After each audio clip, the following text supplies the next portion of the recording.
He's not a top 10 quarterback. I'm sorry. Bryce got the taste, Cam got the game. Chris with the flash, Swan bring the flame. Headset to the mic, we never gon' fade. NL, NBA, we running the lane. Talk big plays, big trades, big games. Post up the clips, go viral with claims. Turn your TVs on and keep us in the frame. It's the I Need It gang, you know the name. Let's know what your Eagles are doing this year. We rise to the top, never stop, no delay.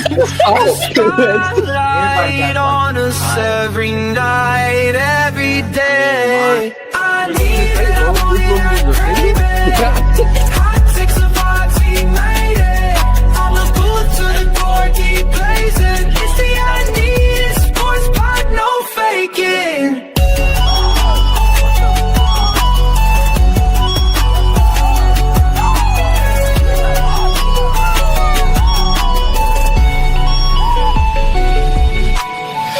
Got the moves, Cam got the speed. Chris with the heat, Swan plant the seed. Live from the stage, we never gon' bleed. NFL or NBA, need a dream team. Saw big dreams, big teams, big leagues. Clip them off the tapes and go viral instantly. I need it taking over for the world to see. Tell the case that the slip, let's take the lead. We rise to the top, never stop, no delay. The spotlight on us every night, every day.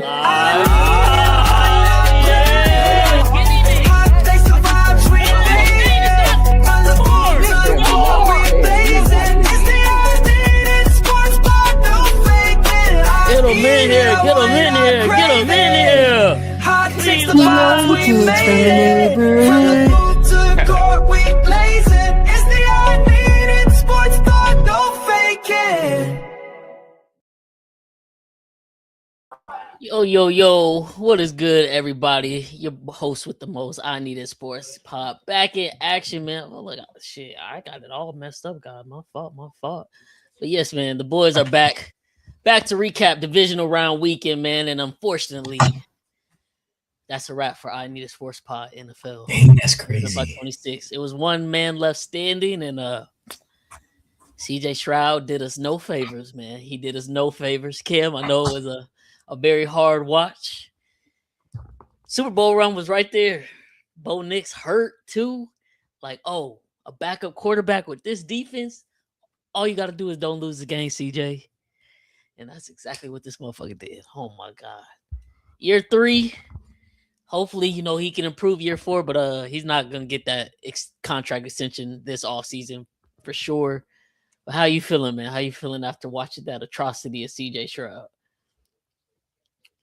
Hurt, man. Hurt.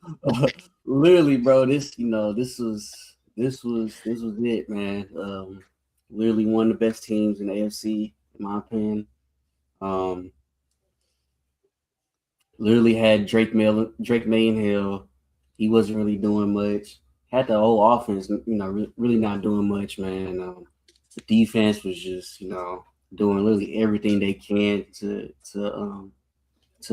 try to win the game. They forced some fumbles and stuff like that. Strip sacks. It was just tough, man. Offense just couldn't get really anything going. CJ Stroud, I don't know what CJ was doing, man.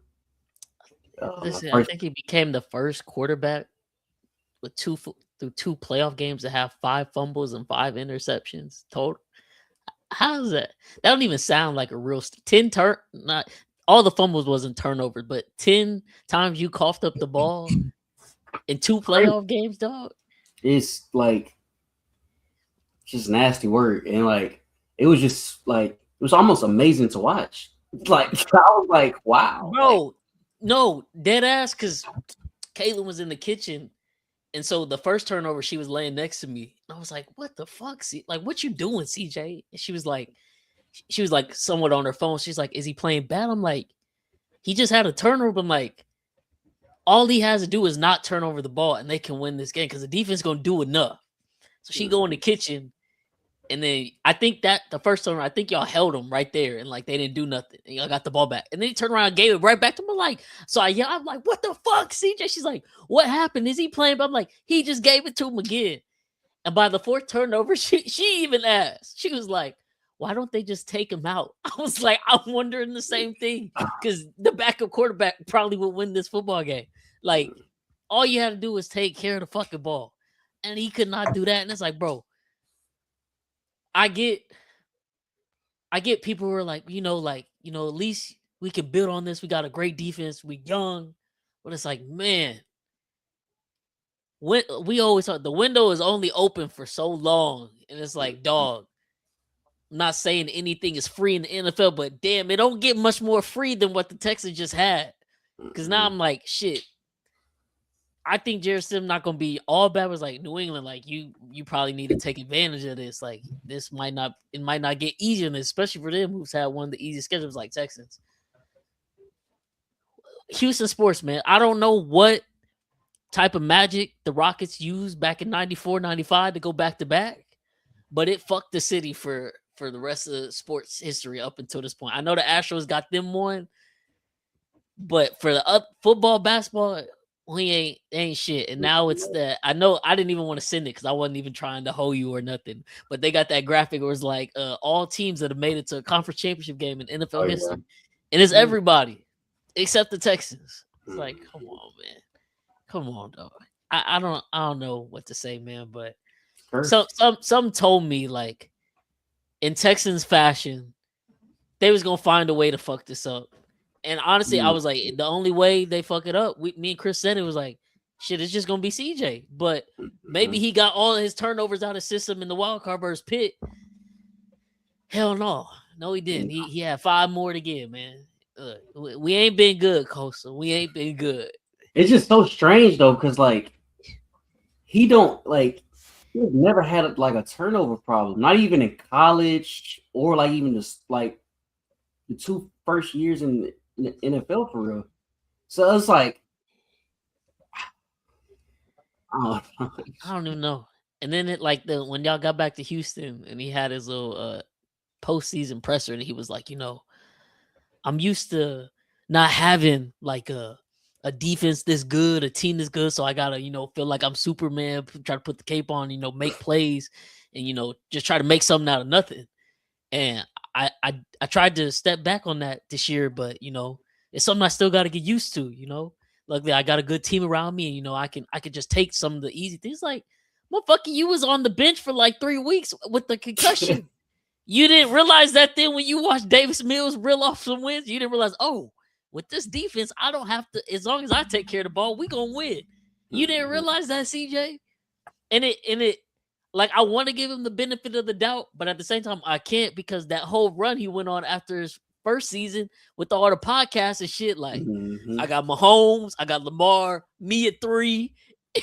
Like, dog, you was calling yourself a top 3 quarterback, going on a world tour everywhere, doing the shit with Micah. Acting a plum fool. Like he was having fun. And granted, he had a great rookie season. And then these next 2 years, like, dog, I get you can say the old line isn't this, receivers ain't that. But for you to be a top 3 quarterback, that can't happen right there. That's not what a top 3 quarterback in the league does. And this shit, I thought the city was finna get a parade because the Rockets damn sure not finna bring it. Texas not finna bring it, man. City going outside, man. City going outside. But Chris, what do you think about CJ's performance right there, man?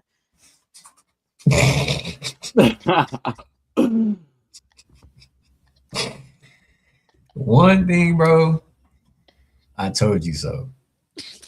I say that for what? I told you so like 7 weeks ago. I told you so. But hey, man, sometimes you gotta learn the hard way. But the second, bro, I kind of had the same experience with because I went to the museum the day of the game. Like my mama came down here, so I went to the museum with her and Cassandra. And so like I'm watching the game through the Real app, and I'm driving, and we went to get something to eat. We did something to eat. No, I'm getting everything confused. So I'm driving, we get to the museum, and so I kind of open up the app to see what's going on. And I think it was 7-7. It was 7-0 at first. And then an interception happened at some point. And I think it was like a pick six. I think it was like a pick six interception or something like that. And I was like, okay, it's 7-7. But dang, CJ already got two interceptions. Like, all right, whatever. I walk the museum, whatever. We leave the museum. I get in the car and I check my phone. And I'm like, oh, he got 3. Did he have 3 last time I checked there? Dude, like I'm You think you tripping? like I'm over here tripping because I'm like, did he have 3 before or not? And then I turn on the game on the radio, and I think he ended up fumbling the ball before halftime or some shit. And then Drake May ended up fumbling it too at the end, or interception or something. It was just real sloppy. And by halftime, he had 3 turnovers. And he threw another one. And I was watching that while I was eating. And it's just so crazy because not even a day before, I think literally the night before, I had tweeted, CJ Stroud needs to have one game where he has 0 turnovers, and then one game where he is just slightly above average. It does not matter which order he does this in. It don't matter. We get the AFC chip and gets the Super Bowl. You just have one game where you protect the ball and one game where you make the pass and you be made. If you went 10 for 23 on passes, that's fine. 2 of them holes was a touchdown, and that's what we needed. Something like that. Bro, he literally bro, he was so ass, bro. Like I was talking about like, bro, I said this motherfucker is horse shit. That's what I tweeted out. I don't even curse on my regular page. I said he was horse shit. I said it was dog shit. Like, oh, that bro. That is the, like, I might be exaggerating a little bit, but like from my memory right now, just thinking about all the football games I've watched over the course of my life, that is the worst game I've ever seen a quarterback play live. Especially with what was on the line, bro. Even Jared Goff's 5 interceptions didn't look that bad. It wasn't even that bad. This and they won, right? I want to say Lions won. Yeah, they came back. Yeah, that was versus Texas. Funny enough, I remember that because bro, he literally was throwing interception that game. Bro, he was shitting the bed, bro. Like that is insane. I've never seen. I don't think I've ever seen even Terry Rozier when he was selling them games didn't look this bad. Yeah, no, I was like, FBI might need to investigate them. No, bro, you know what the thing was though? I don't know. Did you see the first play of the game, or were you able to catch the game from the very start? No, y'all got the ball like as soon as Patriots got the ball first. Y'all made them motherfuckers go 3. I think 20 seconds went off the clock. Y'all made them go 3-9. I was like, oh, like defense is here. Like I was expecting, like, the first drive of the game, that's the scripted drive. So I'm like, maybe Patriots have some scripted here where they can drive a little bit, maybe get a field goal, maybe a touchdown. And before Texas defense settled in, I was like, oh no, these motherfuckers came out ready. Like this, like, oh my God, Texas might really fuck around, go to a Super Bowl. The first play action rollout, wide open, and CJ missed him. I was like, he's on bullshit today. CJ, you're on bullshit today. I didn't think it was gonna be that much, but I was like, CJ, you're on bullshit. How do you miss that, CJ? That's an easy throw to the flat, to the tight end. See, but the way he's been playing though, when he does that, you kind of just like, okay, like this is CJ, it's who it is. Like you don't think it's gonna get that much worse. Like he gonna manage the game. I was like, bro, it got that much worse. But when he did that, because then he did the same exact shit on the pick 6 play, but it was just to the other side of the field. And I was like, CJ, the receiver's there's 2 yards of separation here. Even if you throw it bad, it should still be at the worst incomplete pass. You threw it to him. Like you seen the defender here, you seen the man here, and you threw it to the defender. What the fuck is you doing? See, like I thought he was actively selling y'all.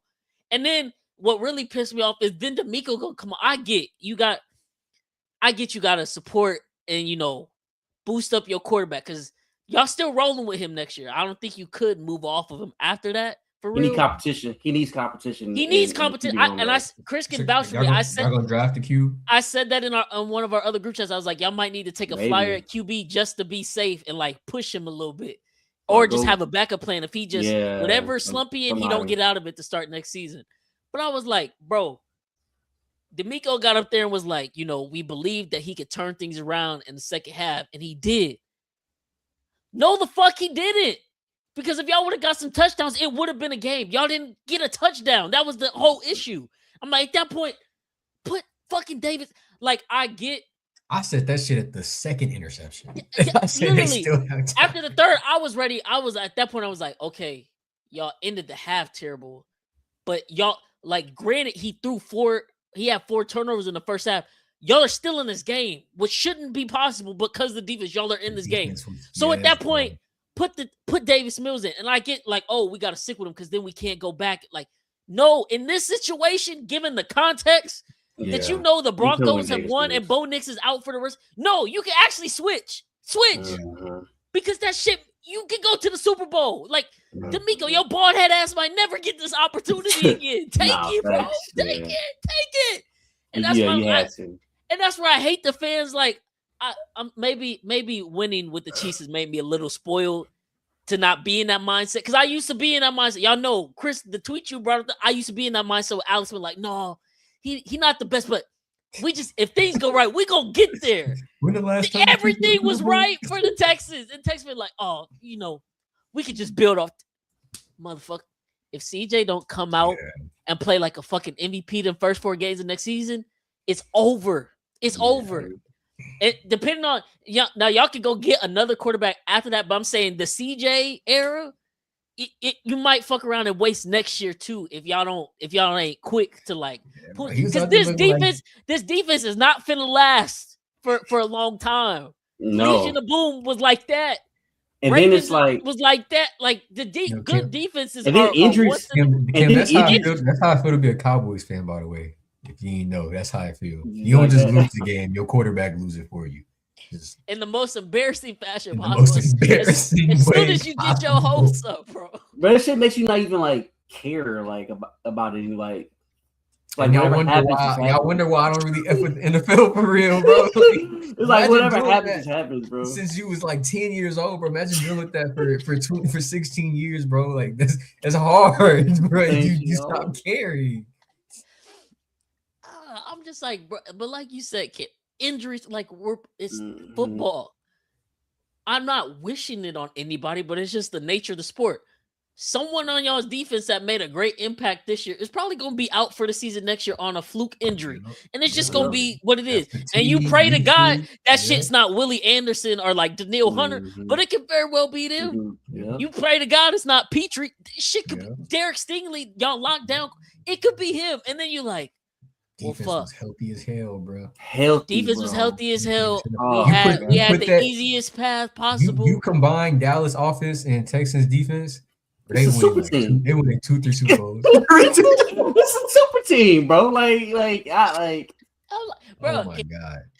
Can we trade? Can y'all just give us your defense for 1 year and just give it back? just so you can show CJ, this is what you do when your defense is actually good. Defense.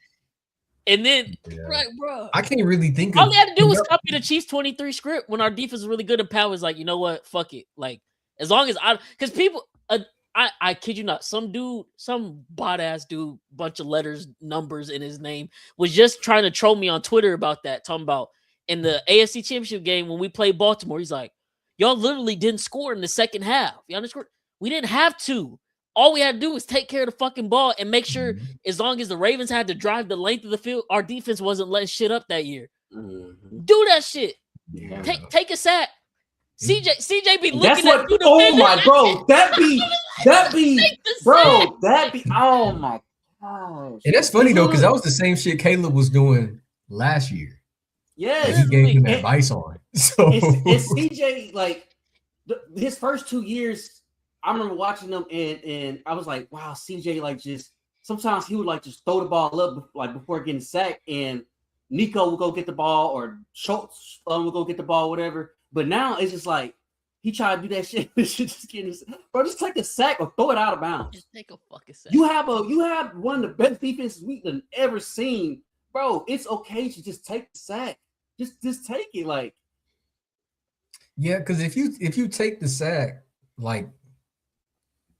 you're gonna I punt feel the like ball. you have a chance to not be blamed down Well, the not line. even that. It's just like with that defense, if you punt the ball down the field, You're gonna get it back. not even that. The chances of New England putting drives together consistently, it just wasn't Right. gonna happen. I think, bro, the 2 games, wild card and divisional, that defense 5 for 28 on third down versus that defense. Like that, you're not moving the unless it. Credit to Butte. He had a hell of a catch, but that's what it took to beat the defense. Crazy. It's some crazy shit like that. Yep. But over the course of the game, if that's what you got to do, you're not going to win that way. You're not And that's gonna all win. CJ had to make Drake May improve. Because Drake May was trying to hand that bitch right back. Right back. He was. And a couple times he having a did, struggle and game, CJ too. did not take advantage. Yeah. He's like, no, Drake, I think you should I have. don't think there's Drake- any other QB in the league that loses that game.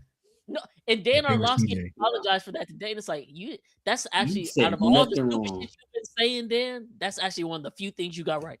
31 other quarterbacks in the league would win that game. Oh, he said that? Yeah, he said that Oh, yeah, that's Monday true. morning, but then he apologized for it today. He said, Oh, hell no. You don't apologize. I didn't know he said that. You don't apologize. Bro, He nobody apologized loses to that CJ. game. Bro, even Cooper Rush, I don't know where the hell he at. He went in that game. He literally wins the game, bro. Davis Win the Mills game. won us that game. He I 100% believe win that. it. I'm surprised. I'm only surprised because I watched that that America's Team documentary. It was that point in time where Troy Aikman had got replaced by his backup when he was hurt, and when he came back, they were tentative about putting him in because the backup quarterback was doing so well. He had brought him to like the second round of the playoffs or the third round of the playoffs, and he ended up losing. But it's like those kind of that's the decisions you gotta make, and you gotta die on that hill. That quarterback hot. Davis Mills, how many games he won, y'all, when CJ was hurt? He went all 3 or he went 2-1? Nah, he went 3-0. I'm surprised you put CJ back in because he was sucking ass before. He was sucking before that. That was right before. That was a little bit after we had argued about who was the best team in Texas, and we was trying to. And I was telling you that Baltimore game don't mean shit. Yeah. Because and look, you know what territory you in now, Kel?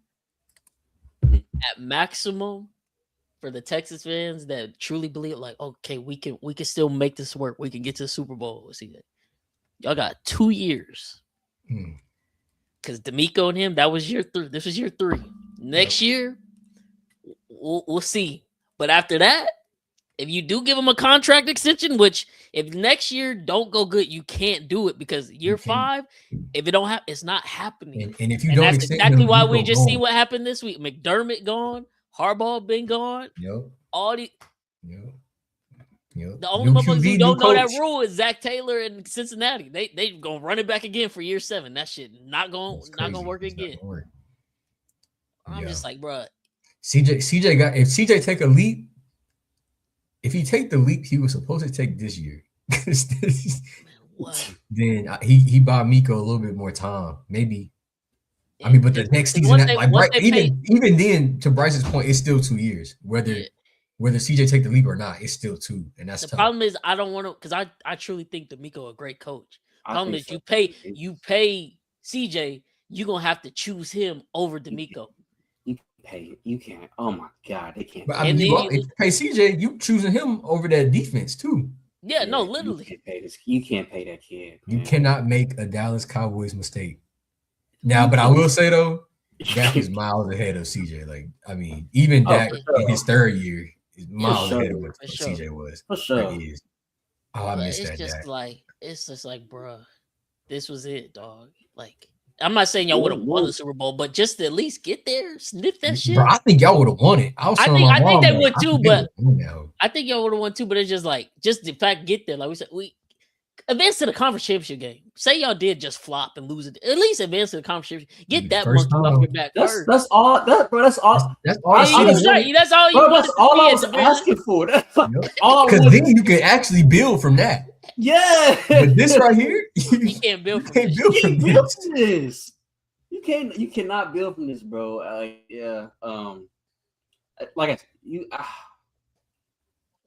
we'll see what he got next year, but he needs competition in that QB room. Right now, you can't pay him. At least not what he wants. He can't get 50 million. No, I don't even think he played so bad he basically played himself out of even trying to negotiate for some money. He absolutely did. Him and his agent can't even go to the table and demand nothing right now. He has to. Mysterio would look at his ass and laugh. Get the fuck out of my face, man. Yeah. What? You seen that shit? You just get the fuck out of my face. They Because was I'm about another year from getting rid of you and just going with whatever middle of the pack QB and just loading up on the defense. Because if we can find a game manager, You can find a game manager, a guy who don't feel like he gotta be Superman and shit. But now also Kyler Murray, he said it's I was not gonna his say job. Kyler. It's not his job. That's what he said. I I'm heard just like like shit. Maybe that cognitive test was right back might when be. he came. Maybe he really just stupid because the stuff he was doing, I'm like, only a stupid person would do this. My mom was saying she thinks he's scared. She Probably. thinks he's scared of getting Probably hit is scared. and scared of I think just scared of football. I think he is scared of People getting call him a mama's boy and say he's soft. He low key. I'm not even he might be Tua light. Because to what? Tua light, like LITE, Tua light. Oh, to a light. Oh, because damn. when he get concussions, he be out for a little minute. Like he don't be having a regular concussion. Every concussion, he's at 2 now, I think, and each one he's been out for 3 weeks total. So it's like I think he's scared of that. Or 3? Because I think he had one. Did he have one his rookie year? He might have. But whatever, he's year. never. You know how some players they'll get a concussion 1 week, but then they'll pass protocol. Whether that's right or wrong, but there's players that will pass protocol and be able to play the next week. He's never done that. Like every concussion has been minimum 2 weeks, and this year it was 3 weeks. I'm like, maybe he do got some nervous trauma. He like, I gotta get. And that shit's real, bro. That shit's real. He probably really do. He need to go visit a shrink or something, or call this shit quits. Yeah. Don't sign that second contract. Your ass gonna be fucked up. Right now, he had us full year 1, but now it's like shit. Maybe you can't draft Ohio State quarterback. Give that grace to young players. You're supposed to be number 1. You're playing like a go. They not gonna play with you. They're not gonna give you no more seasons. Like cookies. Bro, Bryce Young wins us that game too. No dead Bryce Young. Anybody, bro. Sean Watson wins us that game. Imagine a prime Deshaun Watson. Shador would have won y'all that game. Shador would have won that game. He would have. Literally. He would have. It's a lot. It's more than 31 quarterbacks that would have won y'all that game for sure. Yeah, and that's probably choose somebody from the Canadian Football League that would have won that shit. Dead ass. But that's the other thing that's scary for CJ now too, because he might not be as bad as he was what we just seen. But say someone gets injured on that defense, or the defense just not as dominant as they were this year, and y'all go into the playoffs and y'all lose. Fans finna start holding grudges because like the one opportunity we did have, you fucked it up, and now we can't get back to that spot. And it's not your fault that we're not back this year, but it was your fault when we had our best chance. Now we hate your ass. That's how we did Tony. That's exactly how we did Tony Romo, bro. Like. And he fucked it up more than once. So CJ has plenty of more chances to keep messing up if y'all allow it. That's man, CJ. I thought Houston was finna have a parade, man. I was excited for y'all boys, man. I'm gonna go back to the city. I'm talking about driving to Houston to experience the parade in Houston. Like I knew I ain't even a Texans fan. I support. I was like, in my heart of hearts, I knew deep down, but I didn't want to say it and put it in the air. Like I just wanted to be happy for you. I was like, man, the pod, we finna be lit because every year we gonna be able to say we had a championship since we started. 22, we had the Astros. 23, we had the Chiefs. 24, we had the Chiefs. 25, we had the Eagles, Thunder. I was like, oh, this year we finna have the Texans and probably the Thunder again. Like we finna be lit. What podcast can say that? I'm like, man. I should have known not to put my trust in this fuck ass Houston team. I know how this shit goes. We did at the beginning of the season. We messed up. I know it, and that's why I'm not even getting my hopes up with the Rockets. I know how this shit is. You know what though, bro? We are always like 1 or 2 years early. I feel like we've consistently always been like 1 or 2 years early, and we always be like, when it be the next season, be like, oh no, we're not fucking with them. and then they go off. Like, That is so true. I don't know. I don't get your hopes up because we're not supposed to care next season. We did that with somebody in the NBA. It was We did that with OKC. Cleveland. And OKC, but I was like, when I Yeah. called it a couple years, I was like, no, y'all gonna be good. And then they was good, but then they lost. And then next year I was like, y'all gonna win 50 games. Chris like, bro, don't say that. But then they won the championship. But I was like, Yeah, I can see it coming, but I was 1 year too early on them being like, you know, for real, for real. Bryce was on the Cleveland train since like 21 or 2. It was one of those. I was still at PV. That's how I know. And then he gave up. And then they ended up doing what they did. Yeah. The year before they had a decent year, but then the year that we just won, obviously they went absolutely stupid. Yeah. Because we was like, oh, they finna get Donovan Mitchell, Darius Garland. Oh my God, and they ain't do shit with it. And then the following year is like, oh, now they here, they've arrived. Yeah. And so we always a year early, bro. Like I don't know, I feel like that's like our curse or something. Yeah. But man, oh man, it was right there. But now, because honestly, going into the weekend, I was like, Kaylin asked me, she was like, well, who do you want to win? I was like, honestly, I truly have no dog in this fight. I hate everybody low key. But I was like, just the fact that, you know, I grew up in the Houston area, fuck it. I root for the Texans because all the other 3 teams, I truly do not. I would rather not see them win. If I have to see the Texans win, I'll be okay with that. Even though, you know, I know if the Texans were to have won the Super Bowl, y'all Texas fans would have started talking hella crazy all offseason. Yeah, I ain't trying to hear that shit, bro. But I was we gonna be the main target, and I don't understand why. Yeah, but I was willing to put up with that just for the sake of like the city gonna be happy, and I don't have to see the Broncos, Bills, or Patriots win. So I'm like, I'll go for the Texans. Then going into the Broncos Bills game, it's like, really, as a true Chiefs fan, I should no way in hell root for the Broncos. But just the fact, y'all know how I feel about the Bills fans and Josh Allen and all this media propaganda they give him. I was like, yeah, for Mahomes' agenda, I gotta have the Broncos win. Then literally, I don't know who sent it, but someone, I think my aunt was the first person I seen that sent it. She sent a screenshot of the notification that Bo Nix's ankle was broken.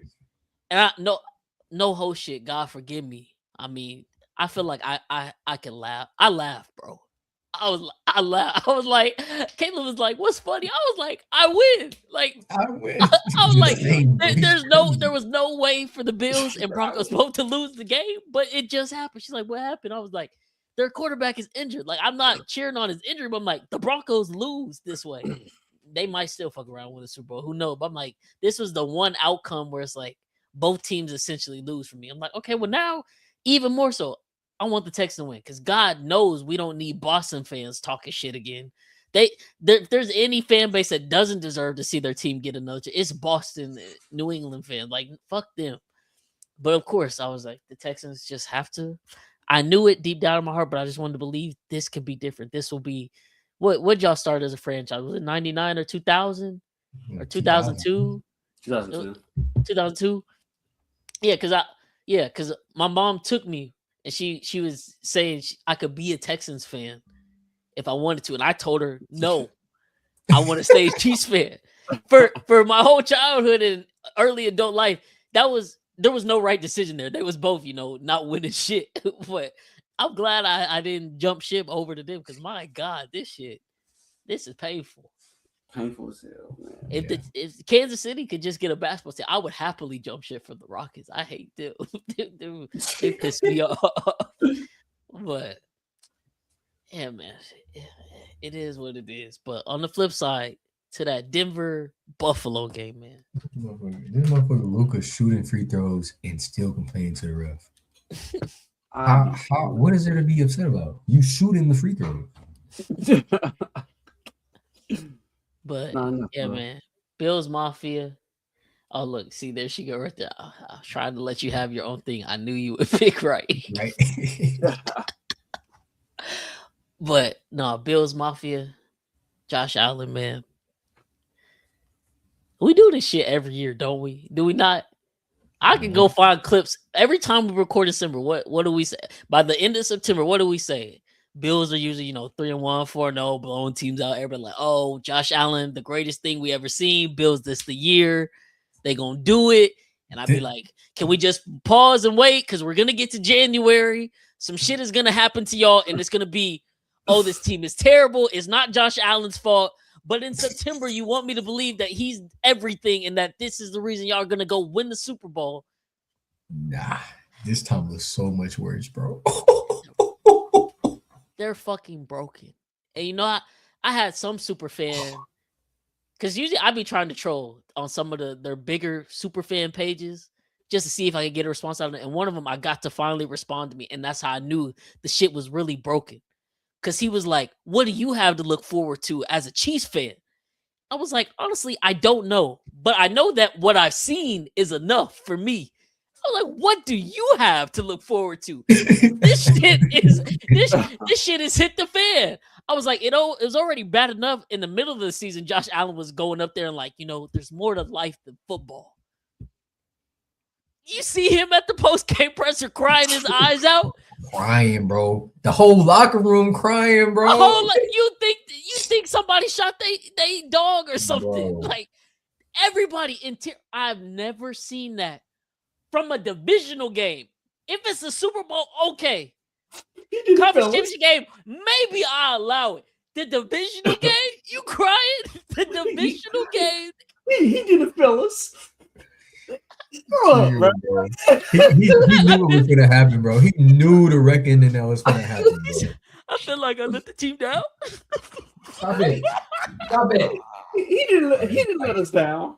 Come on, bro. And that was the funny thing too. That's how I knew it was even bad. Because Dion wasn't even crying at that point. He started crying when they asked him that question. He said, your reporter was like, how would you feel? What do you feel when you hear that your quarterback says that he feels like he let you down? He let us down. The voice cracked. He let us down. No, he let us down. He goes like every time. Big, bro. Oh, that's man, bro. What are we doing? Then on top of that, today, the fucking shit with Pagula, the owner, coming out and saying, "Hey, I just want to butt in. I just want to butt in."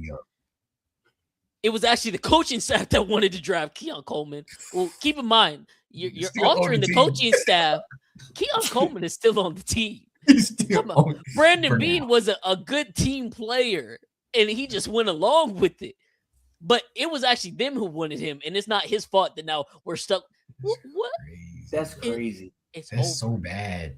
It's over. It's over. That's so bad. And I seen Bills fans talking about, it don't matter what coach we get, Josh is a guaranteed 11 wins. After all this shit, I'm not saying they can't, go back to the playoffs, but next year, the way this shit ended, I would not be surprised if they don't make the playoffs next year. Because that whole locker room is dead. It's fucked. Players tweeting that they're upset that McDermott got fired. One of their defensive linemen tweeted immediately after, why was he fired? Like he one of the realest coaches ever. And they fired him. Damn, bro. It's over.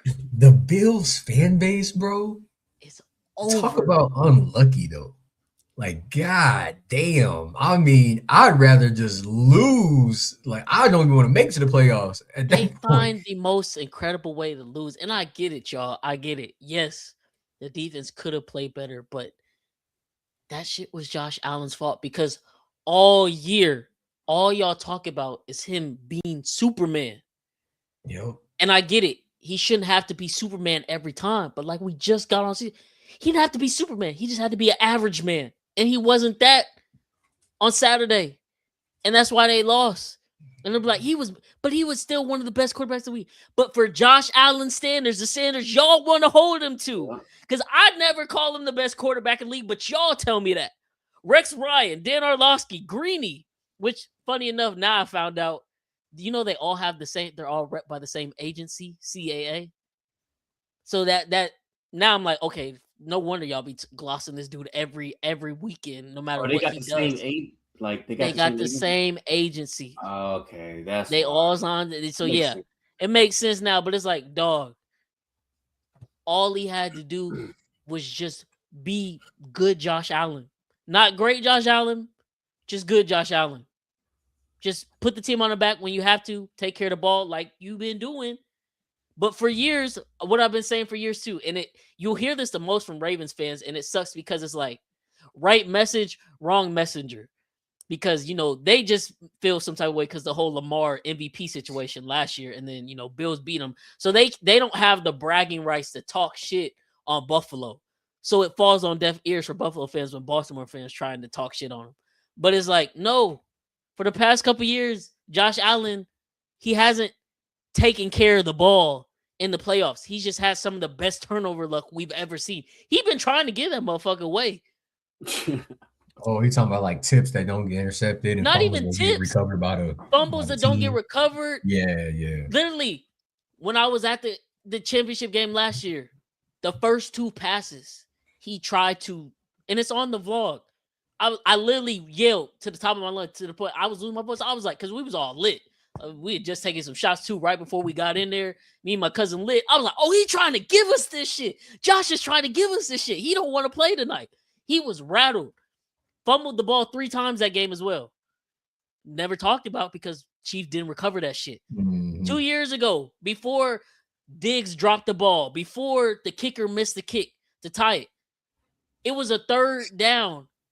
And nigga Josh, when he runs, he holds the ball out. Like Benito said it at the post game. He's like, we see on film, he holds out. Like, knew if we got an opportunity, I'm gonna try to hit the ball out. We hit the ball out. Chris Jones tries to pick it up. He trips over it. Drew Tranquil tries to pick it up. He trips over it. Then one other player tries to fall on it and a lineman beats it to us. But the ball was on the field for, I kid you not, like 4 seconds of time just bouncing around. 3 Chiefs players had a chance to get it. We did not get it. Then they go down, drive, and then they miss the field goal. And everybody's like, oh, his team let him down again. It's like, man, y'all are so fucking lucky the Chiefs just didn't recover the fumble because Josh was trying to give him the game way before the team had a chance to let him down. Like, he always does this. And it's like, how many times, like, was it once a coincidence, twice it's not a mistake, and like 3 times. I know I'm butchering that, but y'all know whatever saying goes like that. Y'all know what his record is in overtime in his career? Thank you. Yes. He's played 7 overtime games. He's played 7 overtime games. Oh, 7? Okay, I'm gonna go 1-6. What you think, Kim? I'm gonna go 0-7. Wait, he hasn't won any. It's 0-7. And now to a Buffalo fan, the way they talk about it, you would be like, "What's overtime? Maybe he didn't get the ball." Guess how many times he's got the ball in them overtime games? Nah, not all 7 times. Not all 7. Okay, I was about to say 6. Oh, because the way he did get it in was the 13th game. But I'm like, I know he was on fire that game, but who's to say with what the data we have? Who's to say he wouldn't have shit the bed the exact same had he touched the ball in that game? He gets the ball, bro. And it's not that it's like, oh, he just got belt. No, in overtime, his stats are literally shit. He's shitty in overtime. And I'm like, okay, once a coincidence, like, oh, he got let down by this play, that play. You can't be the best quarterback in the world, and you haven't won a game in your career in overtime. You ain't put together not one game-winning drive in overtime, and 6 of them games you had the chance to. You couldn't do it one time, Josh. One time. What grace do we give to a quarterback that's the best for that? I just don't get it. I don't like. You see how we doing CJ, and he not even top 10, and we're not giving him shit. And we finishing up here and give Josh grace for the fuck that. Fuck that, Buffalo.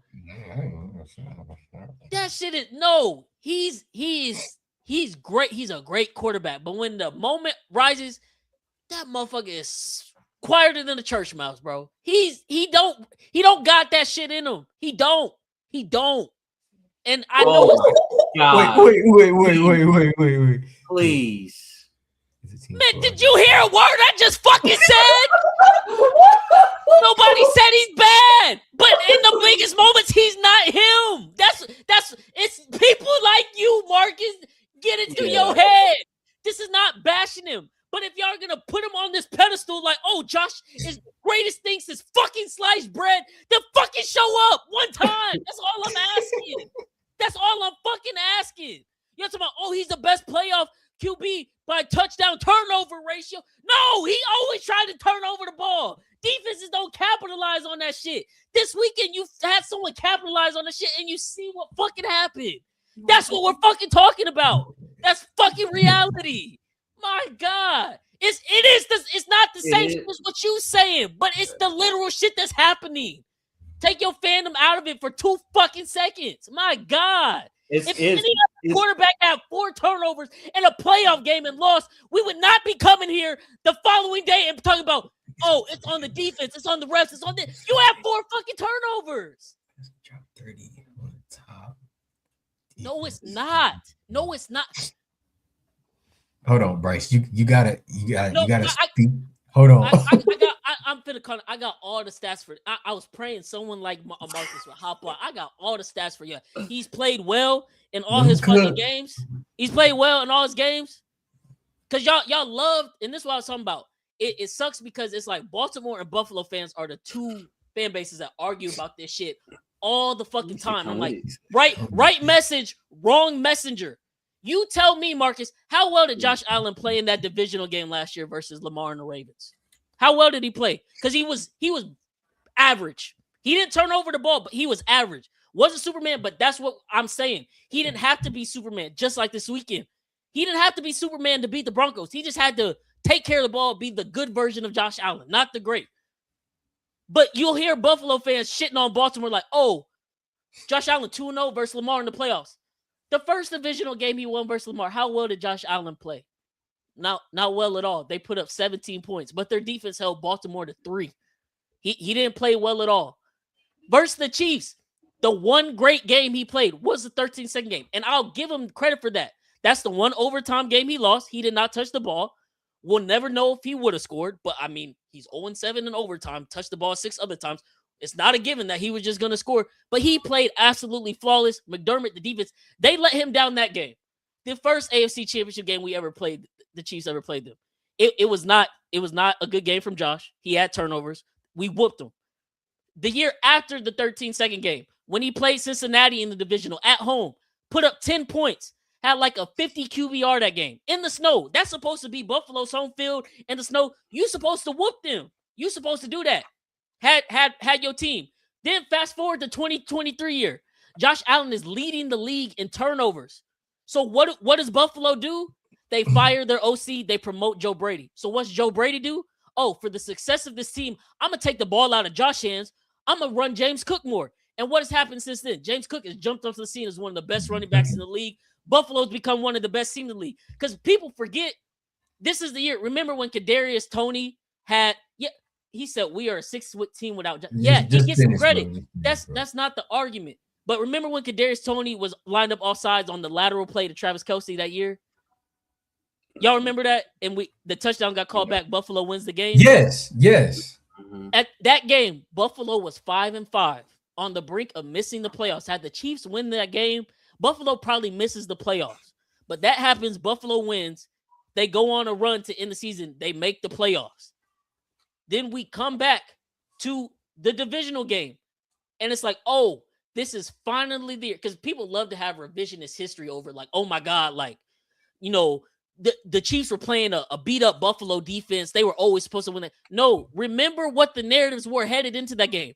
It was the first role playoff game of Patrick Mahomes' career. And the whole narrative the whole week was, oh, Deion Dawkins, the man who was in tears this week, was like, oh, he never been to Buffalo? Yeah.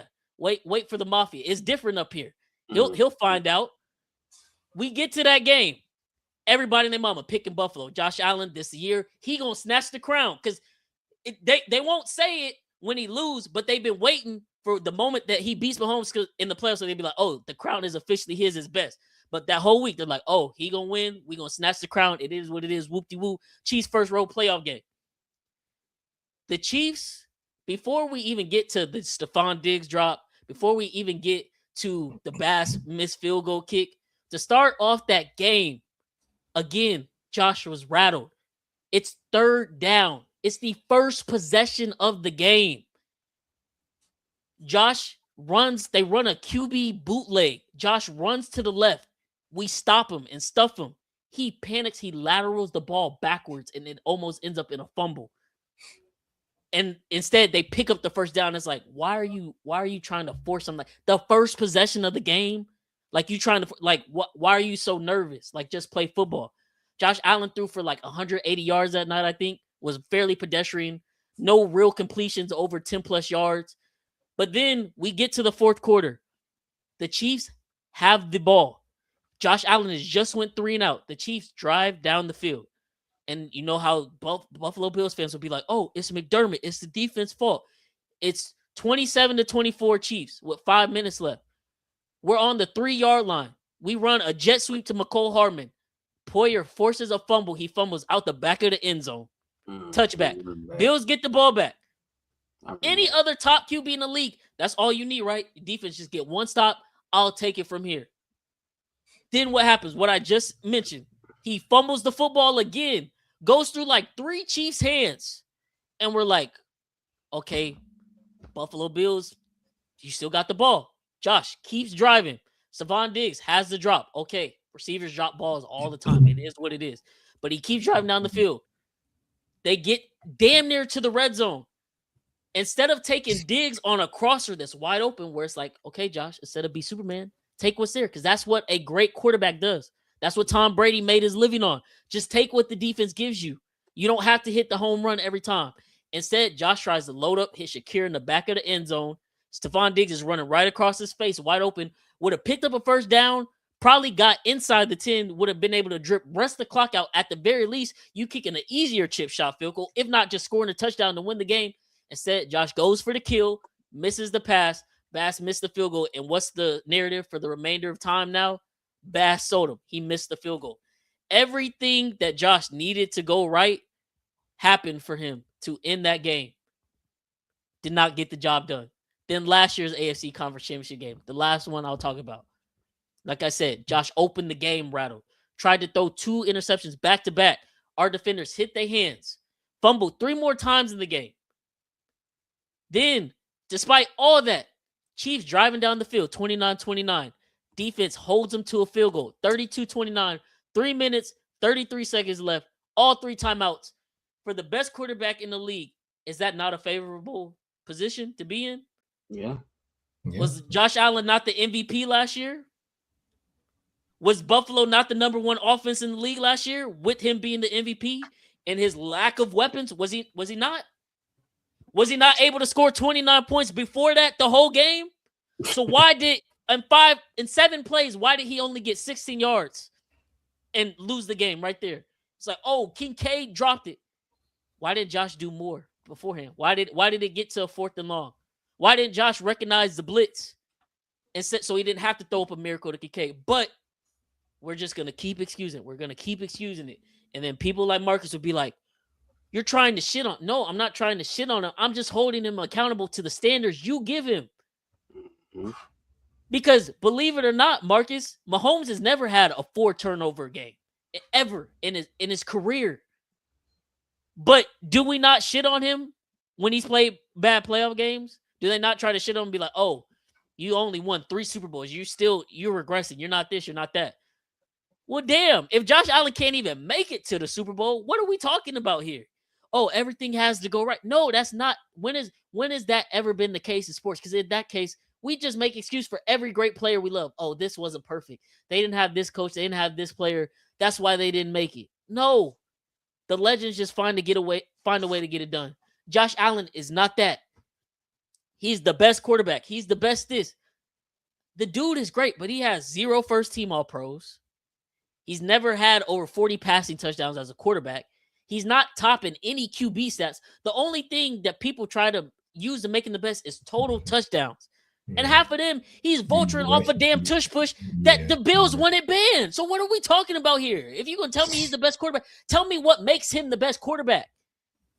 Because for any other quarterback in the league, we do not give this type of grace. We do not give these type of excuses for. If Lamar threw 41 passing touchdowns last year, and y'all like, oh, he still wasn't the MVP. He's not better than Josh. Josh has never done that in his career. Who was Lamar throwing to get them 41 passing touchdowns? Who was Mahomes throwing to in 22 when he won the MVP with 41 pass touchdowns? Set the all-purpose yards record. Like, Jesus, man. Like, you've been to the playoffs 8 years now. Or is it 7 years, I think?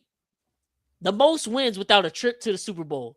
The Buffalo Bills, if you look at their team over the from 2020 to 2025, the stats that they put up as a team are on par with every other dynasty in the league. The Chiefs, the Cowboys, the Patriots.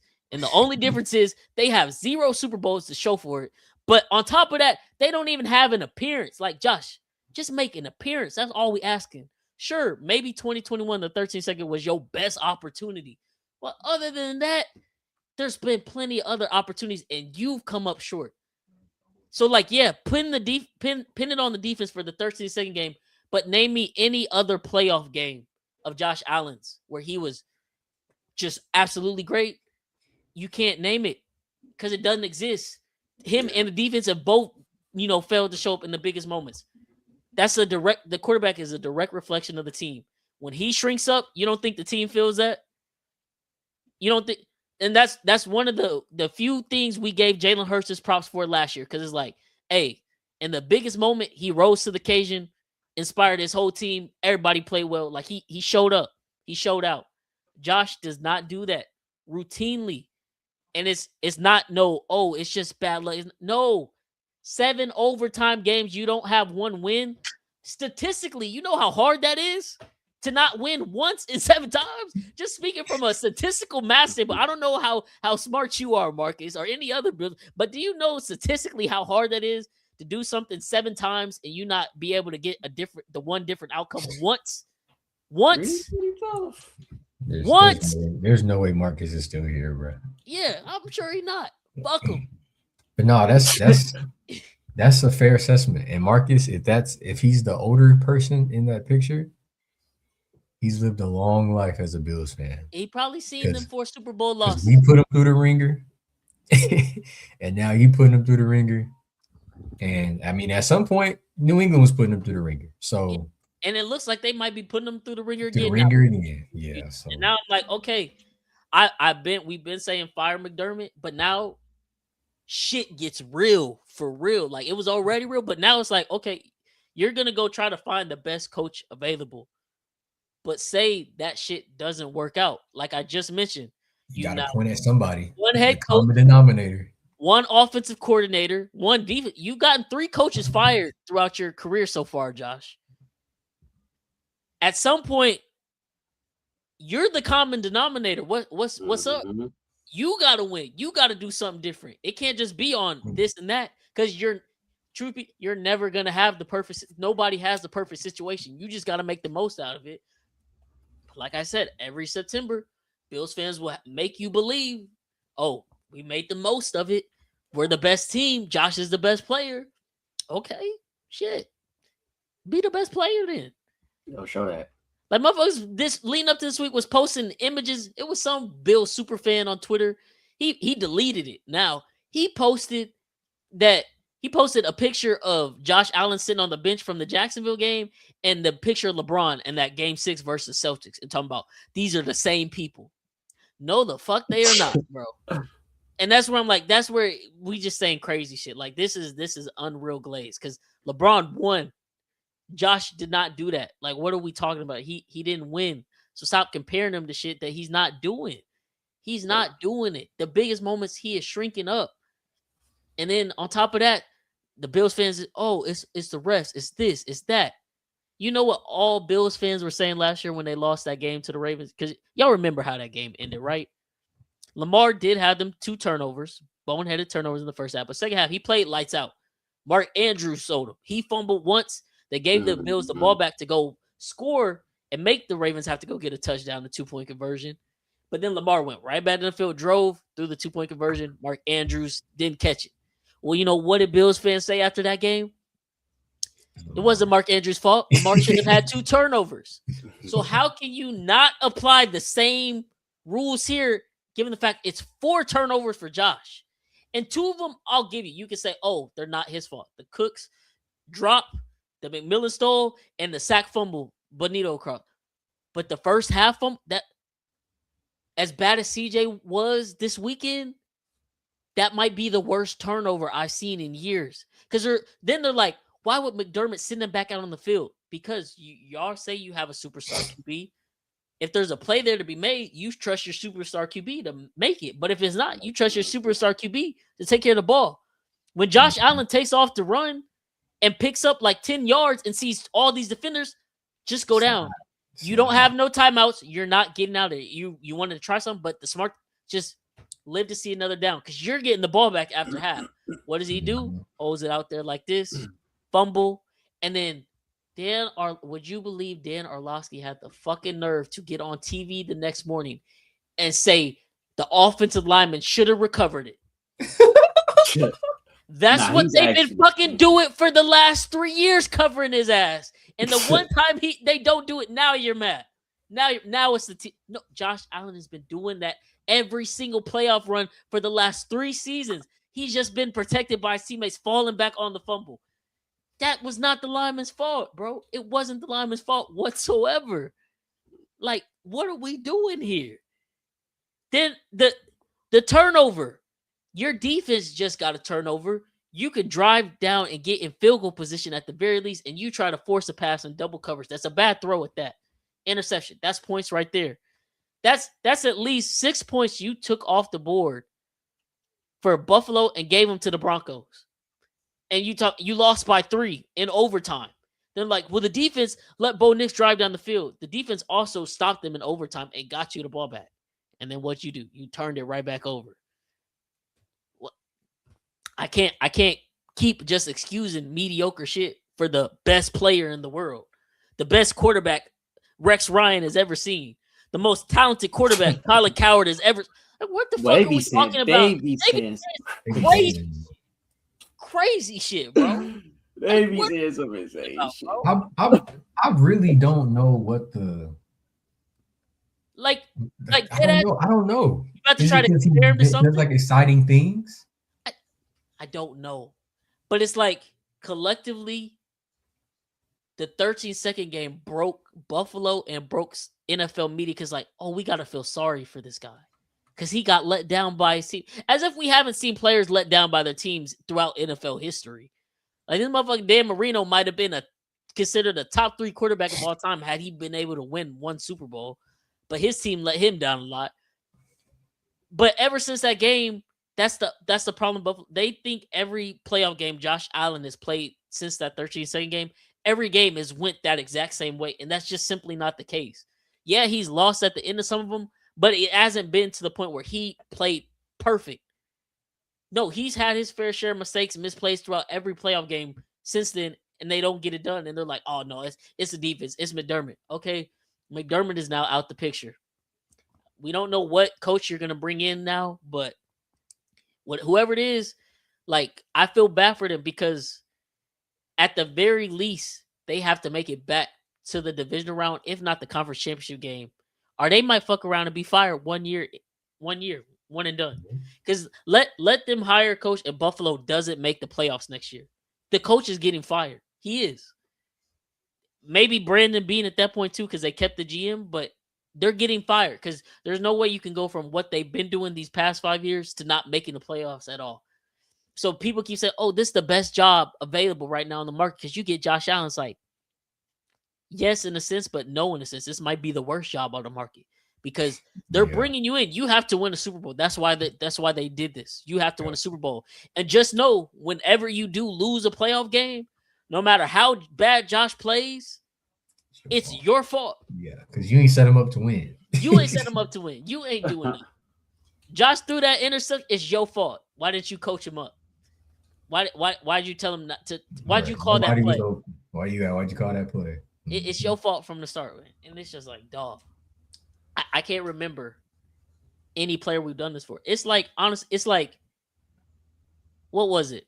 They played multiple times. It's like the 2012, basically the Heatles era.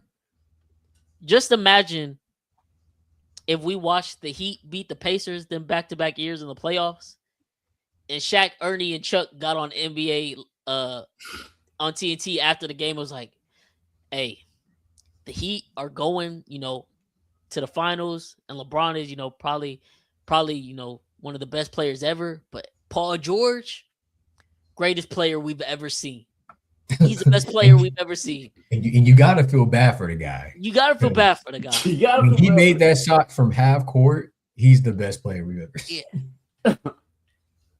Yeah, no, that's a pretty good comparison. It's like, dog. Paul George ain't really done. I mean, he ain't done nothing. He ain't done nothing. He ain't done nothing. And Josh has done more than Paul George in his respective career, but it's just like, he's great. He is. But for all these analysts, like y'all know the type of discussions they be having around certain quarterbacks, like, oh, they don't process the game right, they don't make the right plays, they don't do this, they use their legs a little too much. What is the difference in Josh and all them other QBs that they be saying them about? Because there's not a difference when you think about it. Because why do people try to promote? Oh, he's good. He's one of the best. He's the best running QB in the league. All he does is get touchdowns. Okay. I thought we didn't like. I thought we didn't like running. Never mind. I thought we wanted our quarterbacks to be more quarterbacky. Quarterbacky. Yeah, bro, he's very quarterbacky. I thought we wanted them to be able to process the game a little bit better and not have so many turnovers. I thought that's what we wanted. You don't see what he looks He like. just does it the very right way, quarterbacky. Bryce. I don't know Yeah, what you want. yeah, He I don't processes know. the game I don't know. while running the right way. When the game is on the line, I trust that he's gonna do the right thing because that's just how he's wired. He's gonna make the right decisions. Because in September he did it 4 times. Yeah. I can always trust that he's a smart, cerebral quarterback back there. He's gonna make the right play. He's gonna that Wyoming education, that shit go crazy. Yeah, he's gonna outsmart the defense. That's what he does. That's why we have him here. That's why he's the best. But those other quarterbacks, how dare they run the football? Put Marcus Comet back up here. Which one? I ain't never met a white person named Marcus. You ever met a white person named Marcus? I actually have a coworker that's named Marcus. That's white. That's white? Yeah. It's not this guy though. Shit, Yeah. what if it was? That'd be hilarious. Yeah, no, that's crazy. That's crazy. I've never, that's insane.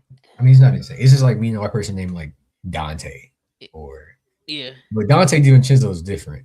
I mean, like Dante, like spelled the way I'm saying it. Yeah.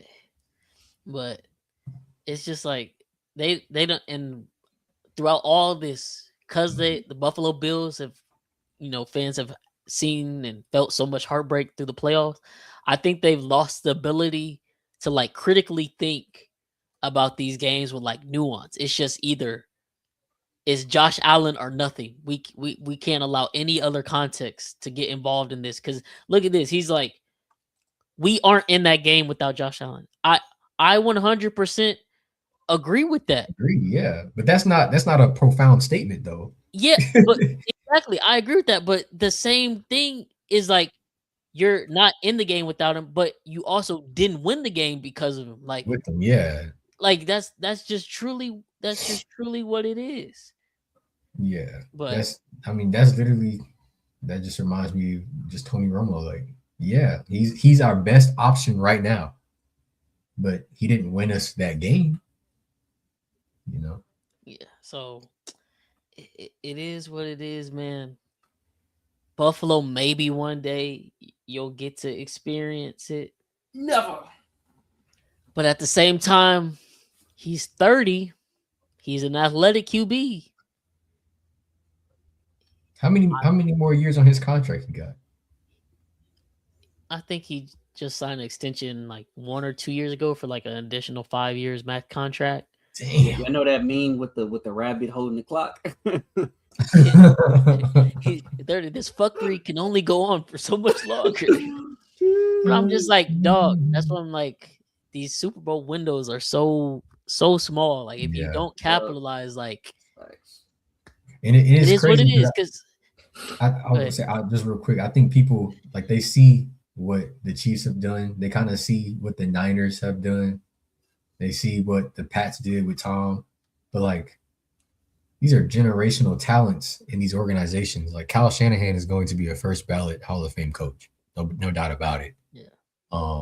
Even back in the day, right? It had Jerry Rice. He's a top 3 wide receiver ever, probably top 2, and probably number 1 for a lot of people.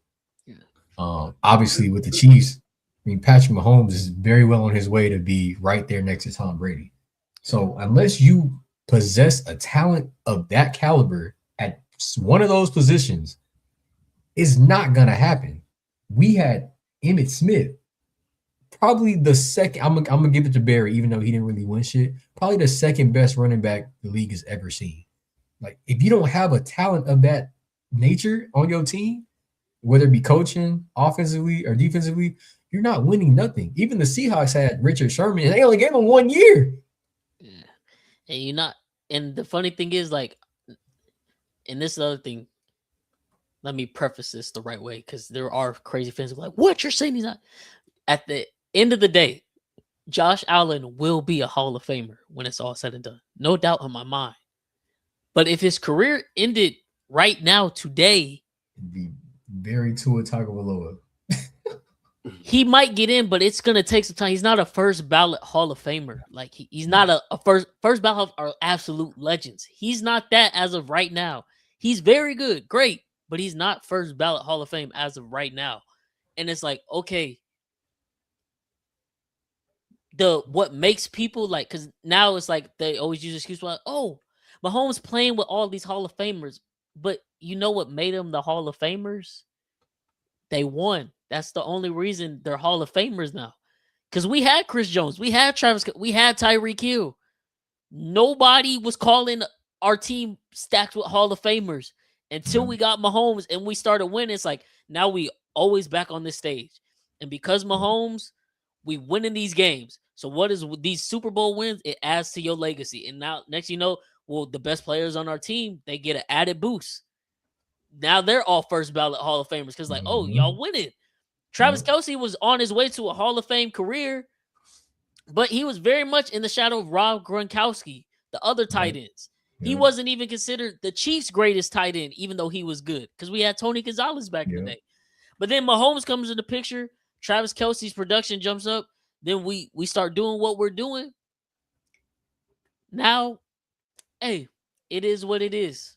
He's a first ballot Hall of Famer lot, one of the greatest, if not the greatest tight end ever. But it's like, there's an alternate universe where Stephon Diggs is a first ballot Hall of Fame wide receiver because he won Super Bowls with Josh Allen. Fortunately for them, they couldn't get it done together. And it falls on both of them. Diggs has some drops. Allen has some misses. Together, they didn't get it done. So how will history remember that? Not like legends, because they didn't get it done. How Bills fans want you to remember that history? He was the greatest to ever do it. Nah, he's the greatest to never do it. That's what he is, bro. That's what he is. And it's an unfortunate, circumstance for him. But like, shit, that's what separates this shit. Like, what are we talking about? That's what we do. Watch these sports and cheer for them for. We want to see our teams be legendary.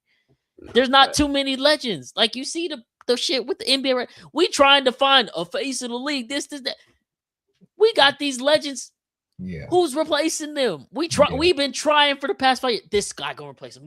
And we can't find nobody that sticks. And it's like LeBron, KD, Curry, y'all just keep going. But shit, when y'all leave, shit, we don't know what we finna do. They don't know who they finna market. They have no idea. They don't know. Hmm. And once Brady retired or left New England, it was like, oh man, Brady dominated the whole league for so long. Now everybody got a chance. Yep. And then Mahomes came in and was like, fuck, we actually don't have a chance now. Like, he just ran off with it. Now it's like, oh, you got to pick these years where within our window, you have everything. You got to get it, because look at the 49ers right now. Yeah. It's safe to say this shit is done. Yeah. It's done. George Kittle, I think he's gonna try to come back, but people don't realize, because people try to argue, oh, George Kittle's a better tight end than Travis Kelce. Y'all know George Kittle is like 33, right? Like, he's not young. Mm-hmm. He just tore his Achilles. I hope he's able to come back better than he was before, but the chances of that at 33 in the NFL at his position is very slim. Christian McCaffrey just had how many touches this year? Over 400. Yeah. And he like, I want them to bring somebody in, please. I think Chris just hit his camera, or did something happen to him? Mhm. We lost. I don't know what happened to him. He must have hit something on accident. But Yeah. but that there you go. But My fault. that shit is over with. And now you pay Brock Purdy. Trent Williams is 38. He barely played this year as good as he used to be. Bosa just tore his ACL for the second time. Ayuk is never playing again in the 49ers uniform. The window for the 49ers is probably done. It's done. That draft good. You got to hit when the iron is hot. Mhm. Unfortunately for them, the Bills would have been an NFL dynasty. But they have the worst luck, maybe the worst NFL franchise luck. The moment they were supposed to step in and be the next dynasty, they just happened to have a quarterback into and another team one. who was actually the real dynasty and took it over before they could get to it. And it's like, oh, well, the coach, y'all have Andy Reid, Hall of Fame coach. Motherfucker, Andy Reid was Sean McDermott before Patrick Mahomes. That's all he was. Andy Reid was about to get fired the year before we switched over to Patrick Mahomes because we kept doing the same shit the Bills were doing. Playing good regular seasons and losing in playoffs in the most embarrassing fashion possible. It just is what it is, man. It is what it is. Buffalo, y'all just got to be real with yourself. And honestly, that's just a problem with this country right now. Nobody wants to face reality anymore. Everybody wants to make up their own narrative that makes them sleep at night, and that's what they're going to run with. And if you don't believe in my narrative, the shit you talking about is fake news and the shit's not real. No matter how many statistics you could put in a motherfucker face to prove that they're wrong, nah, it's not. It's not like that. It's exactly how I want to paint this picture. That's how it is in reality. It's like, well, unfortunately, you can write whatever narrative you want, but the narrative that's in the literal history books is Josh Allen is 8-7 in the playoffs. Josh Allen is great in the wild card round.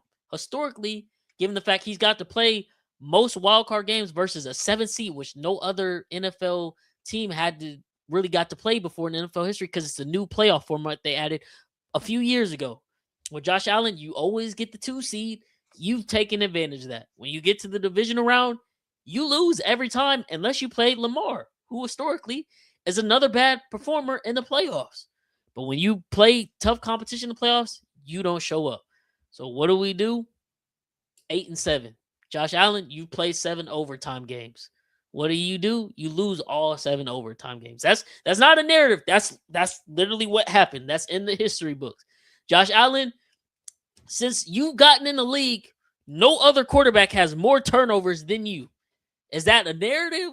No, that's literally what's happened. So all we can go off of is what's happened. Hopefully, maybe one day he does get one. But if he doesn't, shit. Nah, he don't need one, bro. Damn. Oh, no, I don't want him to get one. You know how annoying it is for a fan base to support somebody that don't got one already, and then for him, hell get no. one, yeah.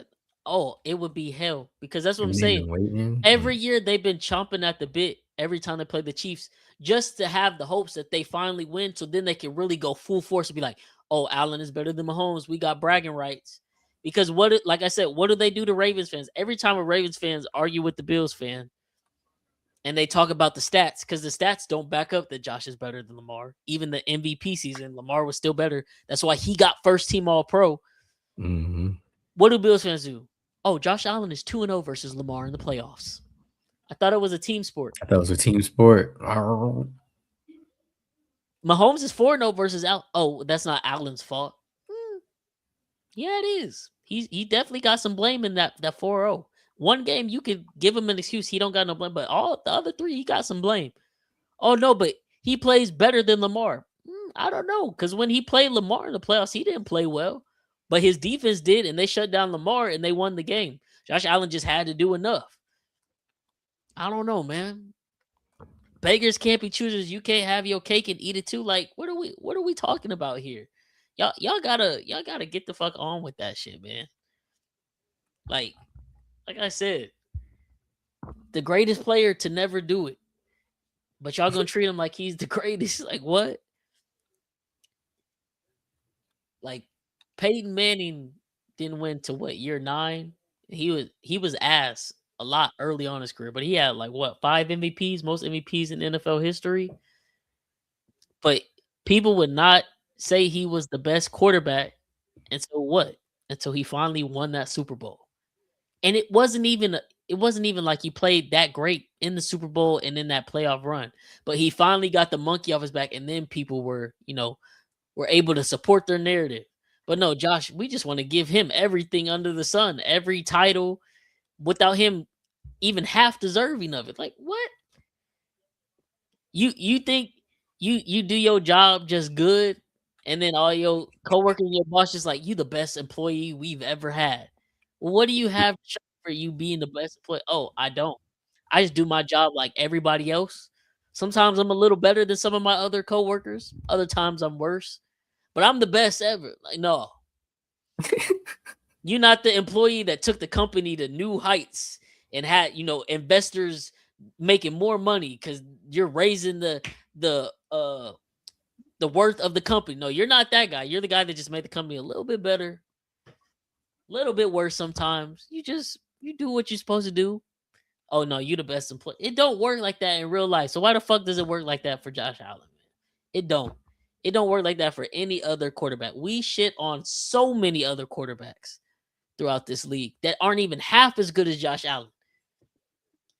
And so if Josh Allen is supposedly the best, why can we not hold him to half that standard?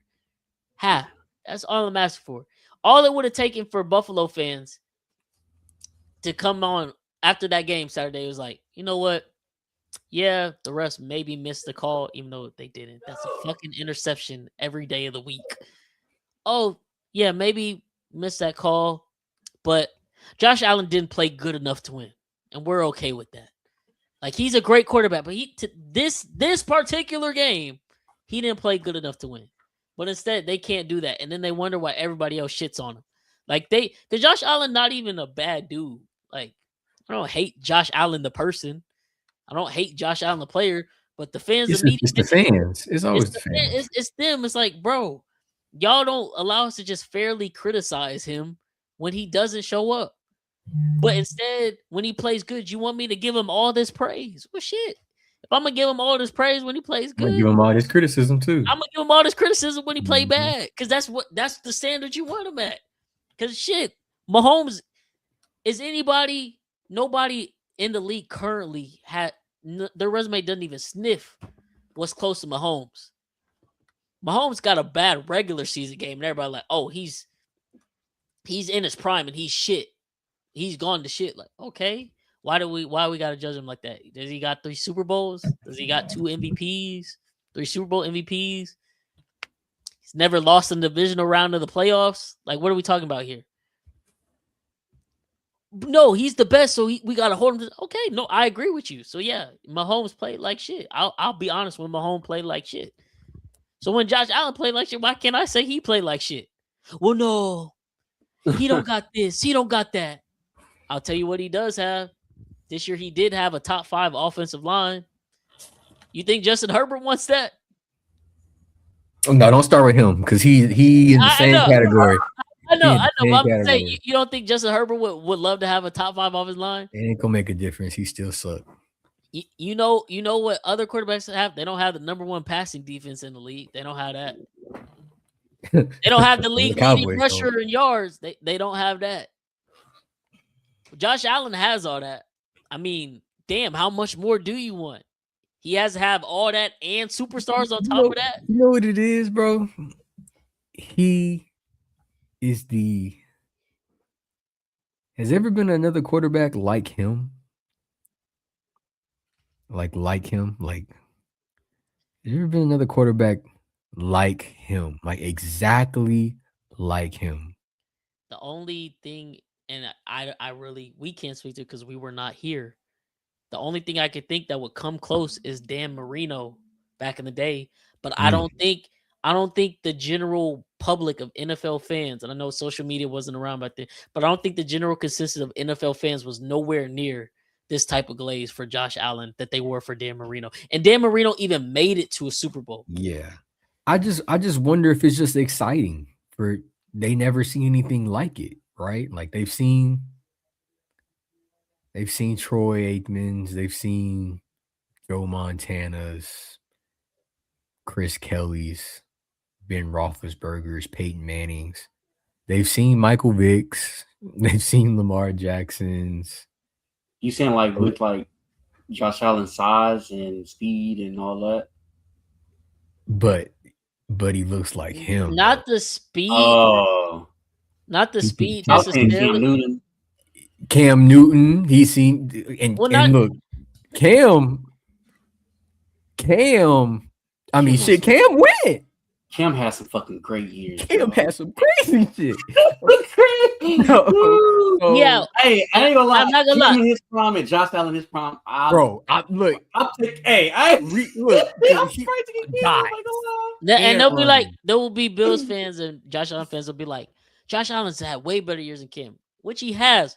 But if you take their one MVP prime year, that 2015 year, you look at that Carolina Panthers team, you look at the Buffalo Bills team, and specifically on offense, because that's what Josh controls, and they'll be like, Josh doesn't have this, doesn't have that. Night and day, dog. Cam was in the same shit, if not worse. That motherfucker was throwing to Kelvin Benjamin. It's very worse. Very worse. It was that motherfucker was throwing to Devin Funchess. You don't even. They don't even know who these players are. They don't even know what he is, bro. That motherfucker had Mike Tolbert as running back. Mike Tolbert was 260 pounds as a running back. Bro, ran like a 4.8. What are we talking about here, dog? Seahawks gonna win it all for sure. No, that's true though. I'm thinking that's what it is, bro. I'm thinking that's what it is. Like but here's the thing though, too. You gotta be proud of that because you've never seen that before. That's like, what is that an equivalent of, bro? Like imagine, I don't even know what that equivalent of that would be. Like a Serena Williams, a Coco Gauff, like a Tiger Woods. Like that's what that is, bro. That is, bro. It's a Matthew Bowling. It's the dude that run track. Come on, bro. That's what this is. This is crazy. This is crazy. The only other I've been going through my mind just trying to see any other quarterback comparisons. And I think I've made this comment on other episodes before. The only other thing I can really think of is Josh Allen is low. Not even low-key. Josh Allen is really like what he plays like, what he looks like. He's a Ben Roethlisberger 2.0. Ben wasn't as fast as Josh, but he's just as big, had insane arm strength, did a lot of the same crazy shit Josh Allen do where it's like when he do some crazy shit, run around, make a play, it's like Ben is a superhero. But then he do some shit and do some dumb shit after and he'd be like, Ben, why? You selling the team. Josh Allen is cut from that same cloth.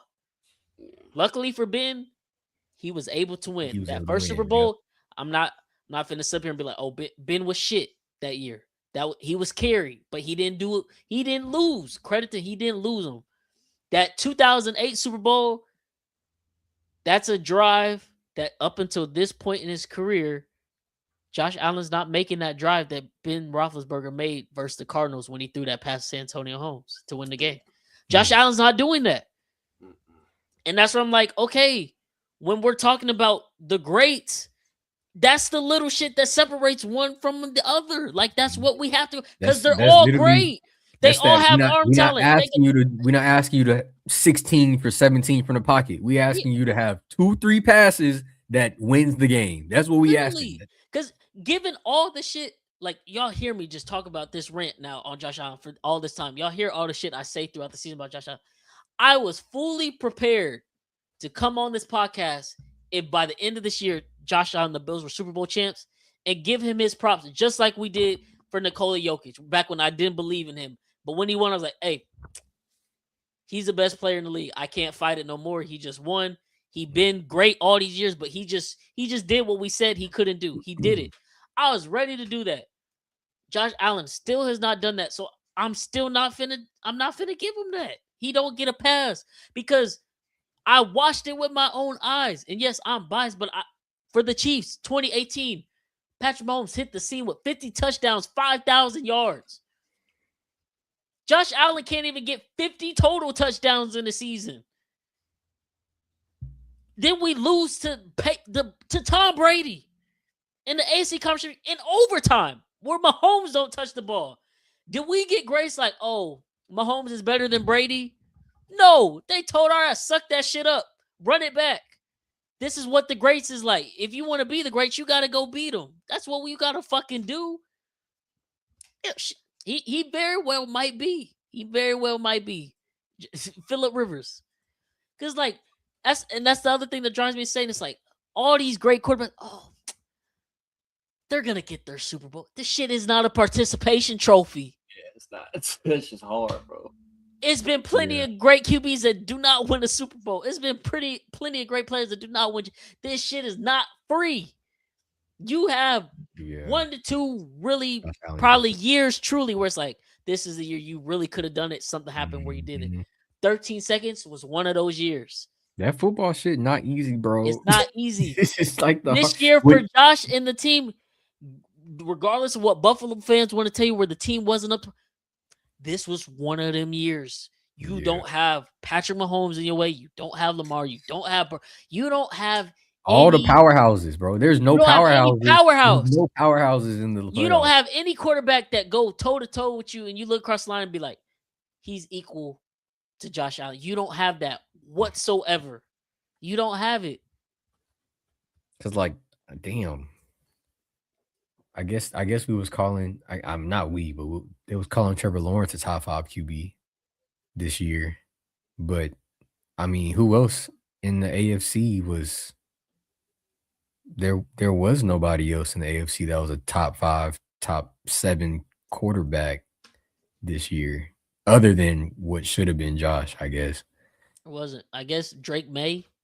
Oh, yeah. They're kind of trying to force Bo Nix too. Yeah, I'm not. Yeah, I'm not gonna do that. Bo Nix has been great in the clutch, but yeah, I'm not going. He's been what CJ should have been.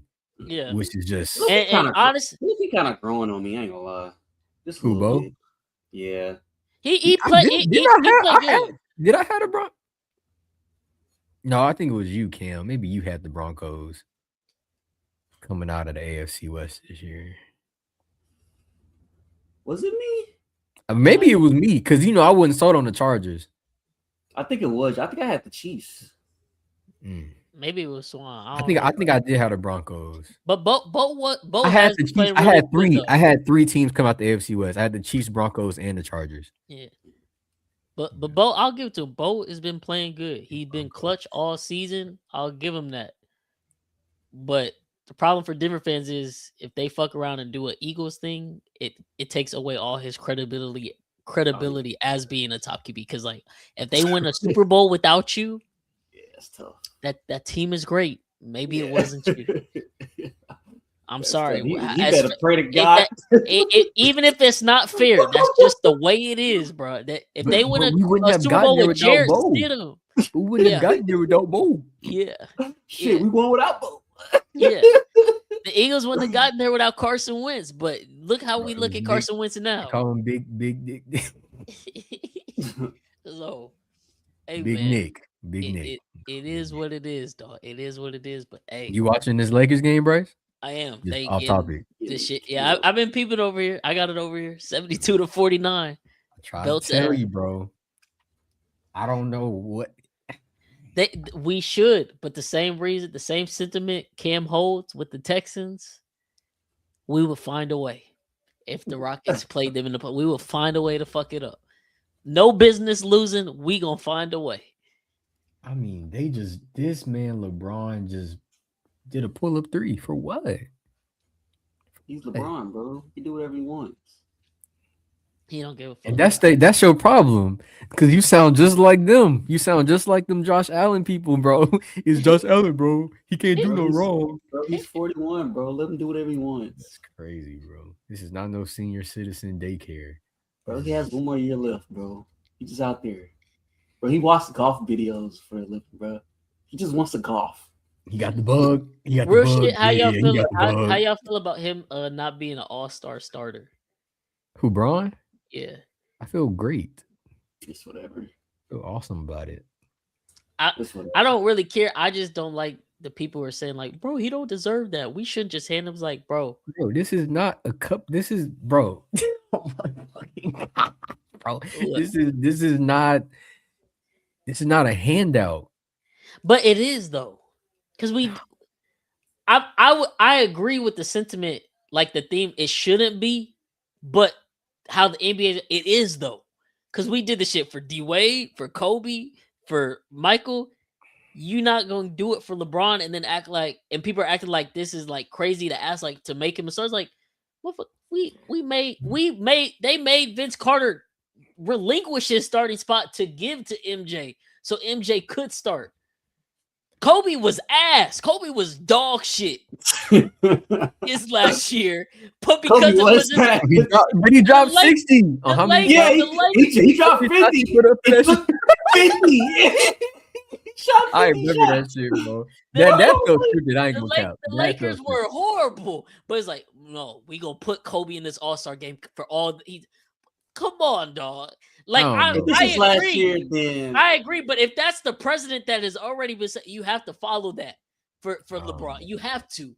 The all-time leading scorer in NBA history. This is possible. You have to make him a starter, bro. You have to. Tell me I'm wrong in believing that he almost feel like that's obligated, and so I don't feel comfortable with him getting it. I don't think he cares. Honestly. And that's also kind of a problem too, though. But he cares. I'm just more so speaking to the people with that narrative, like, oh, we can't give him a hand. Like, we can because we've done it before. We've done it plenty before. Of other players. But I'm saying like with, I don't know these guys personally, obviously, right? Like I've never met these men in my life. I only know what they show us through public media. But I feel like watching Kobe get to the end of his career, like, y'all know how I felt about LeBron this season too, though. Like, I feel like he's been bullshitting. Like, he knows. I think that he knows this is probably his last year. He don't want to tell nobody because what? Too many eyes. You don't tell anybody. Still too many eyes. Like LeBron, it sucks for LeBron, bro. Like he can't do anything right because everything he does is wrong, right? Yeah. You know what I mean? Like he gonna be wrong to somebody. He wrong to somebody. I think it was like the other day when they asked him about Rich Paul talking about trading Austin Reeves for Jaren Jackson Jr. And it was what was his name? McMenamin. That's his last name. David McMenamin or some shit. He gonna chase LeBron after the game and ask him about the comments Rich Paul made. And so LeBron's like, Rich Paul, he a grown man, blah, blah, blah, blah, blah. They gonna get the next day, they gonna start scrutinizing LeBron, talking about something. Well, if he don't care or he just felt like, we've seen LeBron not answer questions, right? Why even make a comment? Because if he didn't make a comment, y'all was gonna complain about him not making a comment, saying that he played a part in it. But now that he's made a comment, he still played a part in it. Like, so I can't win for losing. You can't win for losing. And I think, unfortunately, that's played a part in him not caring. And then in the same breath is kind of given the image of like, he don't deserve it because he doesn't care. But the game then pushed him away from caring. It never really, I guess you could say it pushed Kobe away, but not from caring. It pushed him away because it was hating. And that's a little different. And MJ was different because he was a global icon. Like he was gonna get that. But I don't know. I feel like the kids today don't even resonate with Bron, bro. They PG don't. They go. No, literally. Who's the best player? Shit. When Kobe went out, Kobe was still the GOAT. I mean, Kobe, the GOAT to kids that were born the year he retired. What are we talking about? That don't make no sense. That is crazy. There's a lot of kids that was born. There's kids that we be interacting with and seeing these tweets from that deadass don't remember an NBA with Kobe Bryant because they were too young. They don't. They don't have a. Oh my god. They don't know Paul George on the Pacers. They don't know Danny Granger. They don't know Roy Hibbert. They don't remember. Man. They don't remember Rudy Gay. Some don't remember Rudy Gay. Hey, bro, I used to think Rudy Gay was actually gay, but on 2K, Rudy Gay was a problem, boy. That's what I'm about to say. They don't remember. Was a problem. Had his jump shot. That mother was clean. Yeah, they don't remember, man. Had a pair of Marburys growing up. Come on, man. They don't remember that shit. They don't remember the Baron Davis Golden State Warriors. They don't remember the Upset Baron Davis one Golden seed State Warriors. Mavericks. They don't know who Mark Jackson is. They don't know that Curry was out for like 3-4 years in and out of the league. Like, You know, there's so much lore behind this shit. and that's what it's so funny because it's like now that so many people are allowed to have an opinion. Like, I mean, we're allowed to have our opinion on this podcast because we can do it. Everybody got the freedom to do stuff. It's just like 20 years from now, what you think our kids gonna be reading about, like from the stuff we watched, and you'd be like, son, no, that's not how that happened. Like, no, Dad, I read this right here because I hate LeBron 36 just tweeted and said like he actually wasn't that great. And I'm like, no, son, I seen it with my own eye. Dad, I don't care what you see. 73-9. He beat the 73-9. He beat the 73-9. He went 4-6 in the finals. What they're gonna be like, the St. Louis. Do you know the St. Louis Bulls? The St. Louis Bulls, they just went 102-4. So 73-9 is not impressive, Dad. Like, but Josh Allen was the greatest quarterback, Dad. His team just let him down every single time. He played absolutely perfect every game. No, he didn't. He wasn't there. No, he did. That's what Bills Mafia 25-25 told me. He played a video of SGA doing a standing backflip dunk off the ceiling with his gravity boots. He can't do that. What are you talking about, bro? This shit is getting ridiculous out here, man. I hope the free throw narrative stopped for SGA. Free smoke. It looked like the tide and turned a little bit. Free smoke merchant. That shit's so tough. He's so tough. He's so tough for that. I was like, he's so tough. Come on, bro. No glaze, bro. For real though. Free smoke merchant. The only way Shea would ever stop having to get those merchant stuff with the free throw stuff is if his career fell off and Thunder stopped winning. Because then people would stop caring. But as long as y'all gonna keep winning, they gonna keep caring and they gonna have to find a way. Because there's no valid reason in their minds that SGA can be this good and the Thunder can win this much. It has to be something else that has nothing to do with Shea's talent. It's something I'm gonna put it that's this cheating. way. Right now, he's averaging like 9.1 free throws a game, some shit like that. This past December, he averaged 7.1 free throws per game. In November, I think it was like in the double digits. This month, he averaging about 9. Luka's leading with 10 and something. But I ain't been hearing nothing. And it's because he only averaged 7 in December.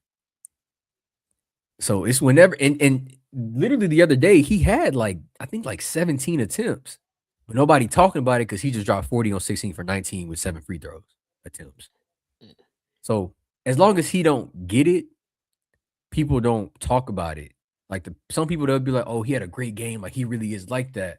But the people that talk about the free throws, they don't talk about those games. They wait until the free throw game pop up. So he just got to stop having the free throw games. So, and I don't complain about it. Like people be like, dang, he not getting to the line no more. I'm like, bro, that's fine by me, bro. It's helping the narrative. I haven't argued with nobody on Twitter lately about that stuff, except one dude was like, I wish Shea would stop flopping and try and finish the bucket. So I clipped a 10-minute highlight reel of all of his and ones from last season. And it's 10 minutes. It's every single and one that he had last season, showing that he makes an effort to finish the bucket when he gets fouled.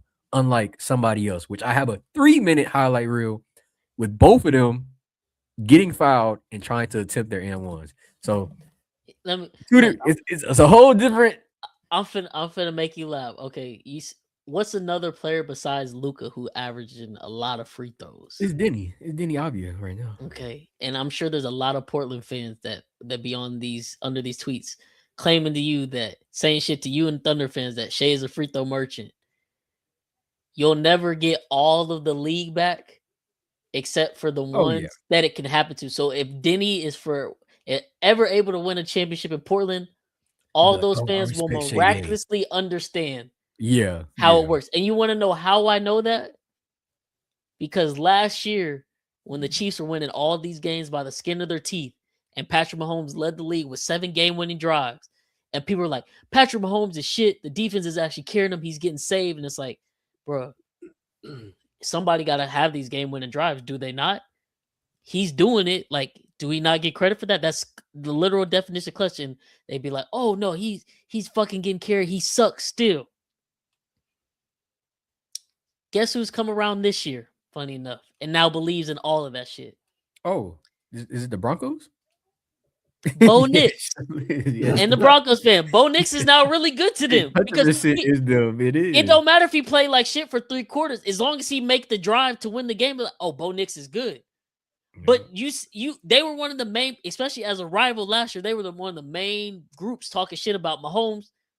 But I have their stats pulled up right here from Bo Nix this year and Patrick Mahomes last year. Last year at 15-2 for the Chiefs, Patrick Mahomes was shit. He was terrible, right? Bo Nix is great. That's what they'll tell you this year. Higher completion percentage, Patrick. Pass yards, Bo Nix by 3 yards. Guess Patrick Mahomes didn't play the last game of the season last year because he could rest because we already had the 1 seed locked up. So that he wouldn't have had that. More pass yards attempts, Mahomes. More pass yards per game, Mahomes. More passing touchdowns, Mahomes. They both had 11 interceptions. Rushing yards, Nix had him by 49 yards. He had 3 more rushing TDs. So you would think with those stats read off, like, oh, if Mahomes was shit, but they won, is Bo Nix not shit even though Denver is winning? No, to them, it all makes sense now. None of this shit is luck. None of this shit is basically a rookie, bro. He's basically a rookie. Yeah, he's basically still in college. He's basically not 25. Bro, he old as hell, bro. And that's why sometimes I be saying, like, when some of our frat be like trying to get on ass in the group chat when the Chiefs are down, like now they want to hop on, like, oh, and try to throw shit at me. Like, bro, it's not even worth arguing with you because you'll never understand what it's like to be in this position. No. But if you ever do get the chance, then when that day comes, you'll be like, you know what, Bryce? Now I know what you mean. Like I know what it's like. I get it now. Because now it don't matter how you win, bro. It just, you just want to win. You seeing that shit and you seeing how it happened. Like we winning like this. Like I hated Patriots fans my whole childhood. Now that the Chiefs had their dynasty, like, oh, I get it now. This shit is actually frustrating when all you do is fucking win and you have every other fan base nitpicking every little thing. Oh, he's a check down merchant. Oh, he's getting all his shit from Yak. This receiver's doing this. The Warriors fans. Warriors fans probably the most seen fan base in the past decade because of what Curry did in France. Like we all collectively was like, oh, this would have felt like Warriors. Like that shit was probably fun. But I hated the Warriors, bro. I hated the Warriors. Motherfuckers talking about calling Tom Brady a check down merchant. Well, shit. When Mahomes finally started learning to take what the defense gives him and we kept winning, motherfucker, if it ain't broke, don't fix it. Yeah, I would do it too. We won 2 Super Bowls off that shit. So yeah, keep it going. This year, unfortunately, it broke. Okay, now it's time to reinvent the wheel again. But while that shit was working for the past 3 years and you make 3 Super Bowls in a row, what the fuck are you mad about? He don't have to be the god tier best throwing 50 touchdowns because you've seen him do that already. So he's proved that he can do that if he has to. This Mahomes does not have to do that. So why would he? Why do it? Yeah. Josh Allen, there's that progression for his game to take. He got to take that leap. You don't have to hit the fucking superhero shit home run play every fucking time. Sometimes you just need to take, hey, that 3-yard check down. We gonna go with that. And credit to him, he has learned to do that more. That's part of why he was so good last year, and he cut down on the turnovers. This year, he had a regression back to the mean. And now it's like, okay, because last year when Josh Allen won MVP, people was like, oh, you know, he's the greatest quarterback now because he takes care of the ball. But like I said, since Josh Allen's come into the league, he has the most turnovers out of any quarterback. Well, to do that every other year besides that last year, every other year, he'd been turning over the ball hella. So it's like, is that not the Josh Allen? And this last year, was that not an outlier? Because he don't have any other years where he got singular digit turnovers like he did in 24. So it's like, that probably just who he is. Like that's who he is by nature. He's an erratic roller coaster of a quarterback. But for him, he's so talented on this roller coaster. His peaks are the best peaks you're gonna see. But motherfucker, you gotta come down from that peak. And so when he come down from that greatest peak, he hit some of the all-time lows too on top of that. And it's like, okay, well, you gotta roll with that. But you can't be the best ever when you doing this shit all the time. You gotta find some type of peak and then consistency where you level. He don't level off. It's here and then a mini peak here and then way back up. Oh, he's the great, and then right back down. Because Bills fans be like, "Oh, part of being great, man, that consistency." And that's what comes with it. That's what comes with it. Yeah, because anybody can get hot. Anybody can get hot. Jordan Love got hot for 9 games, got a whole $50 million contract, and we thought he was, good. Myself included. And it's like, maybe he's not that quarterback. But since he got hot, that's what we wanted to believe for him. And it's like, bro, that's not the case for everybody. Yeah. Like Mahomes, okay, yeah, he came in the league, 50 touchdowns, 5,000 yards. He's got multiple other seasons where he's thrown for 4,500 plus, thrown for 40 plus touchdowns. Why does he have to prove to you that he's got to do that every year if that's not what that team's recipe calls for winning? That's why I come to work 10, 15 minutes late every day. Because if I start being early, you're going to expect that. You're going to expect it. And that's not the precedent I'm trying to set. The precedent I'm trying to set. Lakers going to make a fourth quarter company run. More money. I'm not. You said what, Kev? I said Lakers going to make a fourth quarter run. Yeah, I see them trying to run into this. What, you crazy? They do that a lot. Bro, if LeBron was playing, I wouldn't put it past them. But it really bothers me. Like, is he out for the rest of the game or something? Was he in the game? Yeah, he was in the game. Oh shit, I ain't seen him. But then again, it's like I've been watching too heavy. Yeah, but hey, man, like I said, we're just gonna have to suffer through another offseason of it wasn't Josh's fault.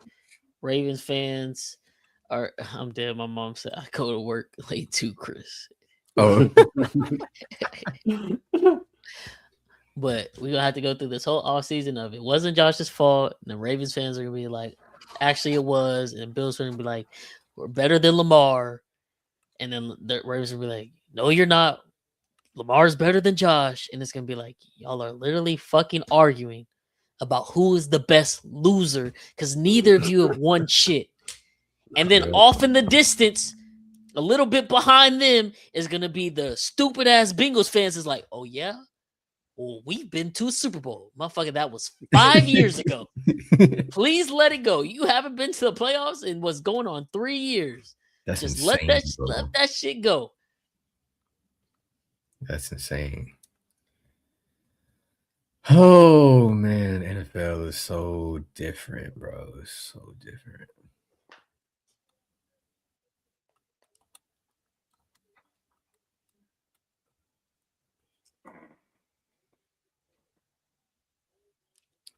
We gotta do a Oh, it's some games. Who played this weekend? How it work? What's the days? Are they even playing this weekend? Are any of the games where this storm is happening? No, I don't think so. Because they're all on the West Coast, Seattle, Denver. Okay. Yeah, that mama like it missed Denver. Okay, cool. So we gonna have some. Damn, this is crazy, bro. The NFL season just came and went. Yeah, it was pretty fast. Happened pretty fast.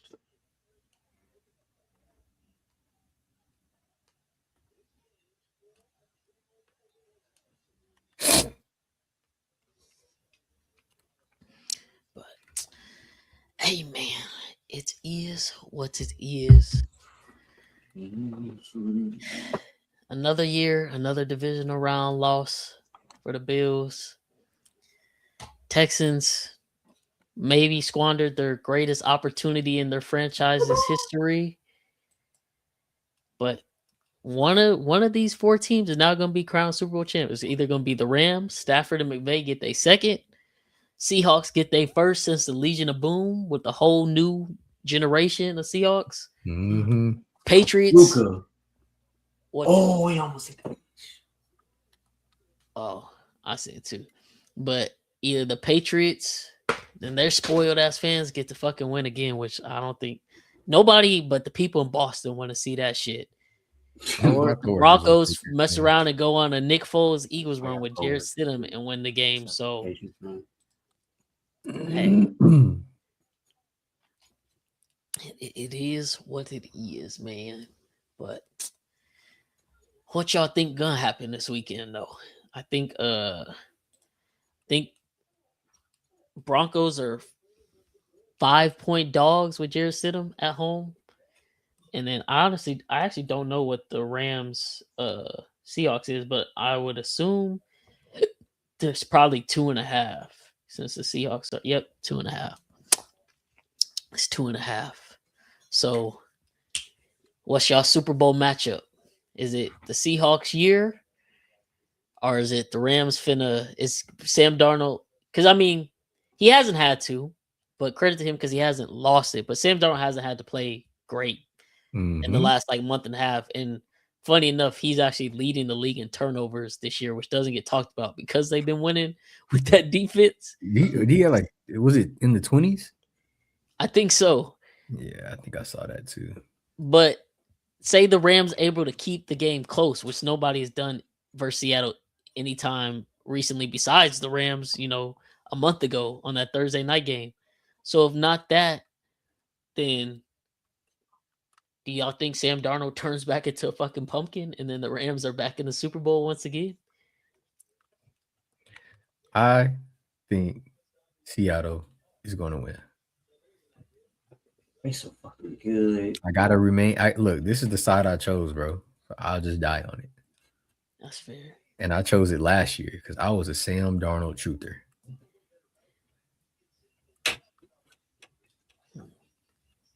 So that's what we all Seahawks are winning the Super Bowl? Oh. No. Are you just saying this weekend? Just this weekend? Oh, I think they win it all. But yeah, I'm going to choose them I got to choose them this weekend. You don't think they're winning the Super Bowl though, Cam, but they win this weekend? Seattle? Yeah. I think Rams win. Okay, so I can't go against McVay. I think Rams win it all. Okay, Rams win it all. But I think Broncos gonna get the Patriots. Yeah, I feel like it's a setup. Everybody just thinking it's finna be like easy. Keep in mind too, I actually haven't seen a lot of people talking about this week. Funny enough, not only is this Drake May's first player, this is his first away playoff game, and it's in Denver in that high altitude where that shit's different. And that defense is good. And Drake May has not played good these playoffs either. But luckily for him, his defense has shown up, or the opposing quarterbacks have given them a lot of turnovers, Herbert and Stroud. So maybe if Jarrett Stidham, maybe Sean Payton's able to call a good game where Jarrett Stidham can protect the ball a little easier. Benito might get home. They might call Drake May has 6 fumbles and 2 interceptions. Like, he has not been good whatsoever. So that's what I was gonna say. I would take Broncos +5 this weekend at home. Yeah, it's gonna be even if the Patriots win. I think it's gonna be a close game because Jarrett Stidham, obviously he's a backup for real, but I don't think Jarrett Stidham is like a terrible backup. Yeah, Tom Brady. They saying he could start. Yeah, I see him. He had to back up Brady his whole career. I mean, and in the last game, we really did see him start when he was on the Raiders. I watched him damn near walk down the 49ers that year when they made the Super Bowl. He played good. So it's going to be doable. It's not impossible. And Sean Payton, as coach, he can definitely get something drawn up for him. So down 11, Chris. Don't worry about that, bro. Everybody goes on runs in the NBA. That is true. It's a game of runs, for sure. Yeah, I think I'm going to go Broncos, Rams. But Seattle's so good. I would not be – honestly, I wouldn't be surprised. I wouldn't be surprised if any of these teams win, Shut up. You can't say that, bro. That's a cop-out. Nah, bro. I'm going Broncos, Rams, okay? Okay. I'm going to go Seahawks. I'm going to go Pats. Seahawks versus Pats. Yeah. So a rematch. Ooh, I feel like rematch, huh?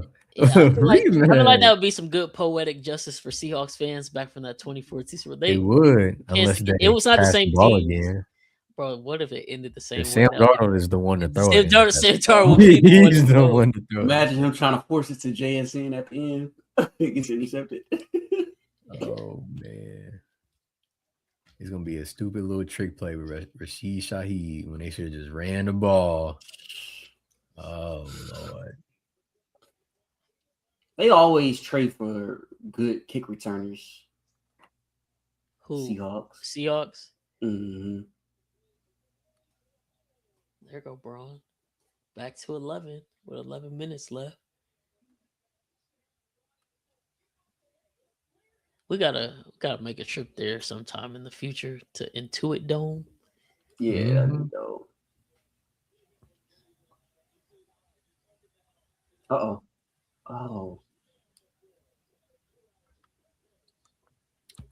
The issue with the Lakers, bro. Damn, that's a tough they have no issue scoring. They can score the ball every possession. They cannot play defense for shit. Like they gotta rely on the other team making a mistake. And that's their problem because this is the NBA and not many teams make a lot of mistakes. They getting buckets right now. Yeah. They get buckets. That's what I'm saying. They can literally score every possession. They just cannot get a stop. Together 2 to 3 stops right here in a row. It's gonna be you asking a lot. I know. Who is this kid? I was just about to say, who's 22? The light skin on the Clippers? Yeah. Yes. Mm-hmm. He been killing their ass all game. They can't stop him, bro. Mm-hmm. Oh, that's a tough bucket. Jordan Miller? That's his name? Yeah.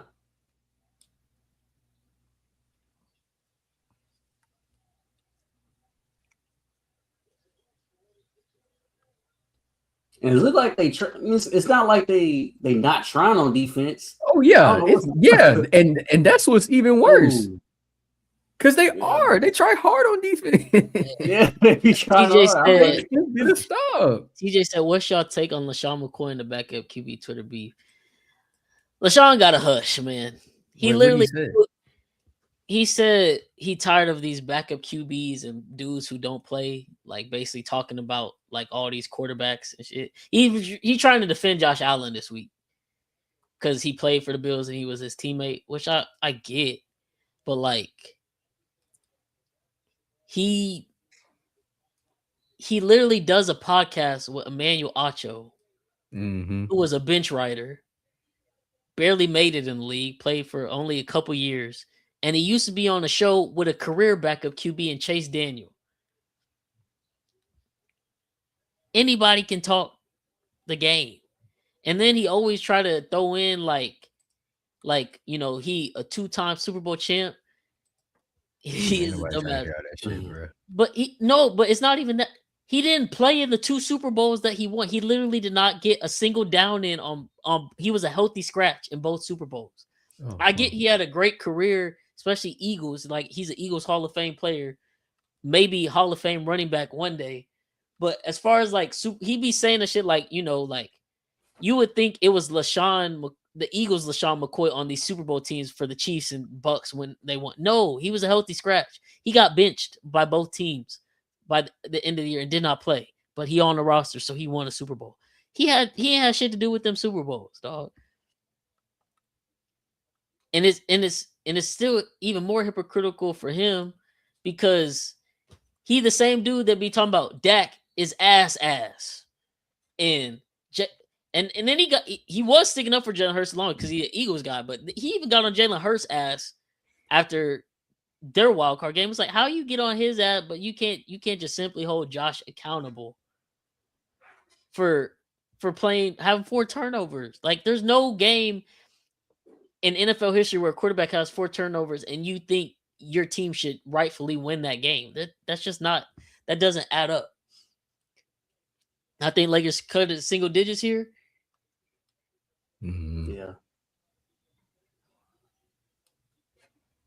Never mind. Oh, Braun turnover. Damn. He said, damn. It was, I can't remember who they just played at home. I was watching that game. I was hoping they was going to come back. And they just could not get it together. Uh-oh, there we go. 2-on-1, fast break. Braun. Hey.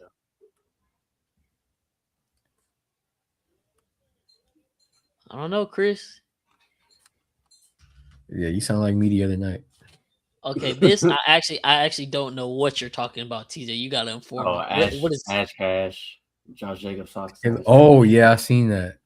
That's Caleb Williams' ex. That's I thought she did. What's his name? The dude that didn't. Sharif. I'm blanking on. Oh yeah. Sharif, he was supposed to be like Sharif. He was supposed to be the next best thing, but he didn't really pan out in the NBA. You even get down 6 now. I thought Caleb Williams had like a white girl or something from his USC days. Yeah, I thought so too. It was like a rumor that him and Ash Cash was dating. I don't know if it was ever true. Like they never came out and said they was dating. Okay. Well, yeah, nah, I didn't know that. Oh shit, yeah, his ass in Cancun because his ass ain't show up in the playoff game. Know that. I was rooting for him too, man. Shit, down 5. Excuse me. I wonder what the live odds right now is. The worst thing about this Lakers comeback too, if they do come back, even if they don't come back, even if they just cut it close. That's real good defense. Why is it taking this much? Why does LeBron have to basically will this team by himself? Now, don't get me wrong. Luka has definitely kept them in the game. Like, he's been performing the whole game. But even then, like, just with them two alone, I just don't believe Austin Reeves is finna fix that. He's just not. And they already struggle getting defensive stops. It's going to be ice cream when he on the court.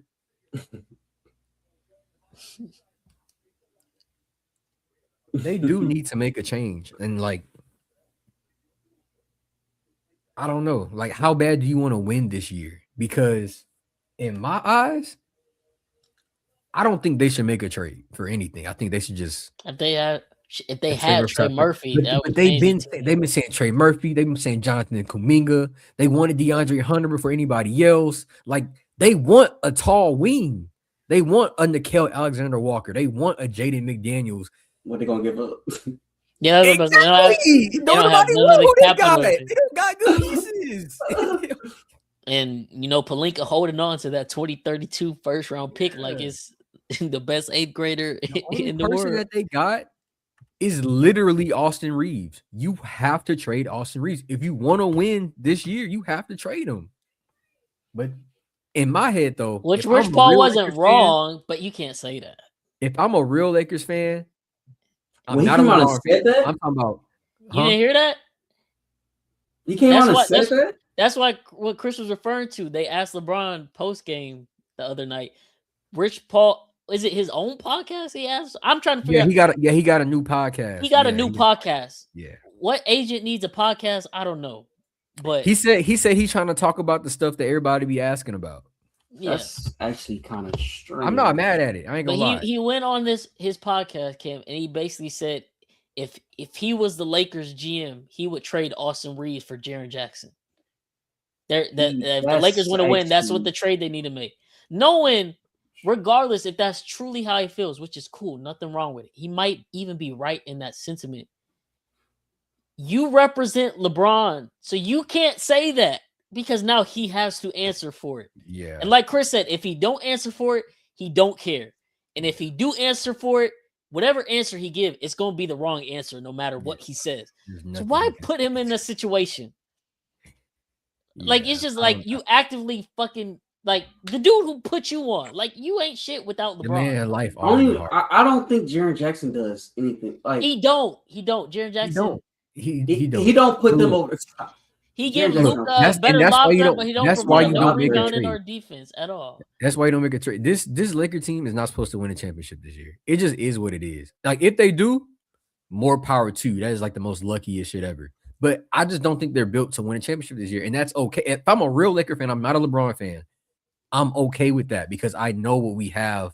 Once we let go of LeBron, that's $50 million a year. That's 2 really good role players. They talking about they want to get Nick Claxton. You got to give him at least $30 million for 2 years, at least. And he may be going for more somewhere else. Yeah. Lakers right now plus 4.5 live, plus 230 to win. I'd take the plus 4.5. Oh no. But yeah, poor LeBron, man. Because they was talking about him going somewhere else too. Oh yeah. They was talking about him leaving too. I thought he low-key was. And then on top of all that, y'all seen the shit that Jeannie Buss came out and said? In whatever interview she done did, where she don't like LeBron and like she thought he was doing all this and taking the Lakers for granted and thought he was too high on a pedestal. Something crazy. It's just like all the active people that LeBron has literally helped their career survive. Just doing stupid shit to try. Like, bro, I'm not saying you're older man, but y'all damn near older man. Yeah, I mean, he did bring a chip. He brought a chip. Literally, because I hate when people try to say stuff like, "Oh, we hate LeBron on the Lakers. Like we're so much better without him." Like, do you truly remember what the Lakers wore before LeBron got there? Nobody wanted to go there. Nobody wanted to go there. Nobody wanted to play with Kobe. Nobody wanted to play with Kobe. Nobody, you got Cole. Nobody wanted to play. And that's the other thing too, because they're like, he's taking up too much of the cast. So he one of Kobe literally did the same shit, and that's why the Lakers were asked his last couple years, and that's why they were asked a few years after he was retired. That's literally it. Like, but y'all recognize that they were asked. Y'all need to recognize that this team is also ass. It just so happens to have like one of the greatest players in the game on the court. I'm gonna call it Luka Doncic. I actually never know how to say this nigga last name for real. Is it Doncic? Doncic? I don't know. I think it's Doncic, but shoot, in his native tongue, it probably is pronounced totally different. So I don't know, bro. Because let me see. Luka got 26, 9, and 7, but he's shooting 9 for 23 and 2 for 10. And people have been on his ass about his efficiency. And it has been bad. And he is a shot chucker. But look at the team he playing with, bro. I'm not trying to blame just the team because he definitely could take better shots. But at the same time, God. He could take a better shot than that, but he hit that shit. There you go. No, but that's what I'm saying. Like, I feel like when he was in Dallas, there were other threats around him. With this team, the only other threat is LeBron. Yeah. So yeah, his shot selection is harder, and he is shooting worse because of that, as well as his shot selection in general. But harder with the response. He shouldn't be averaging 33% 3-point percentage for the season. Like that's not Luka. At least 36. They got this motherfucker playing with the corpse of what the fuck is Marcus Smart? What the fuck is Jared Vanderbilt? They got Drew Timmy on the floor, bro. Drew Timmy is playing for the Lakers in the clutch. I was I ain't even like. That's what I was like. They lost. This team is. Who'd they just call this foul on? Was it Vanderbilt or Collins? He made that shit. That shit was crazy. They signed Jake LaRavia. They talking about the whole program for the turnaround Jake LaRavia cold. What the hell are you talking about? That's how I know you don't watch no other basketball except LA basketball. I hate NBA Twitter because that's all they do. They only watch their team. And then they'll be like, oh, who's this player? They go on YouTube. So highlights. Yeah, everything gonna look good. Niggas highlights. Highlights, the high part of their career. The best part. Yeah.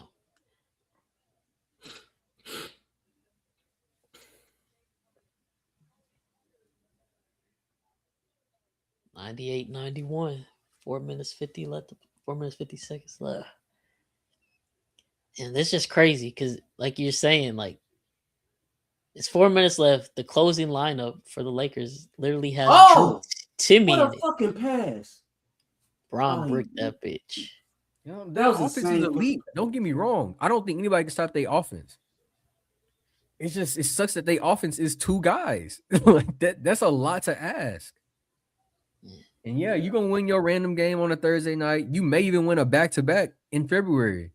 But when April come and you got to see the Timberwolves 7 times, good luck. Yeah, that shit not working. Ants shutting that shit down. And that's why I say I know you don't feel that way about the Rockets, but at least they gonna get 2 stops in a row. Oh, they fighting? Close game. What happened? Zubac been extra aggressive on this game.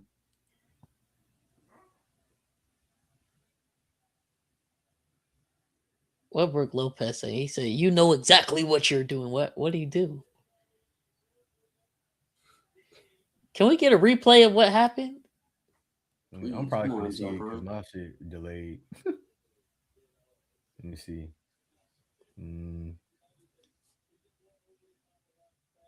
Damn.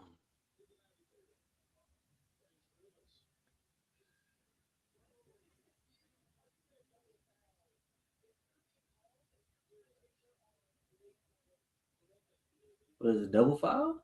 So it Vanderbilt had his arm locked, but then Zubac yeah. When he jumped up and he came down, they locked each other's arms. Isn't that something they've been cracking down on the last couple of years? Like that's now a foul when people lock Nick's elbows because you can hurt him. Because someone got hurt like that. I think it was Love dislocated his shoulder. Yeah. He walked off the court. He was like, yeah. And they ever since they always try to make that a rule for real. That shit gonna be on Jared Vanderbilt, bro, because he does that. He's done that before. He did that against us before. Okay, now they got Rui and Hayes back on the floor with Smart, Dockage, and Braun. Yeah, I mean he hooked the hell out of Zubac.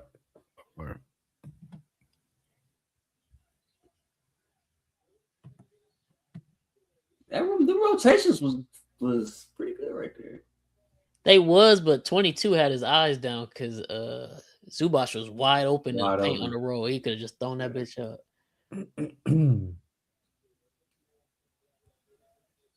Yeah, we're gonna have to get an NBA pod going, but you gotta make an outline because if you just let us talk, I won't shut up. How many games we into the season? Like 42 games? Yeah, bro. I was planning to have our first only NBA pod next week since it's gonna be a break from football for the Super Bowl. So we could definitely get some lined up. I got too much to talk about, bro. There's been so much going on.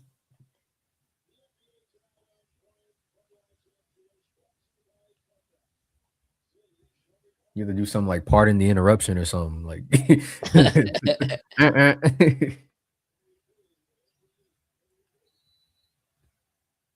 Damn, I'm supposed to be studying chemistry tonight. I'm gonna still do it though. Study the chemistry of the Lakers, bro. Why it's not working? Yeah, that shit broke, bro. It's over. Like, I mean, look, if Austin Reeves come back and he dead ass average like 25 points a game, I will literally. I don't know what I'll do. I have to do something. Like I have to. I'm gonna give him his props. I don't know.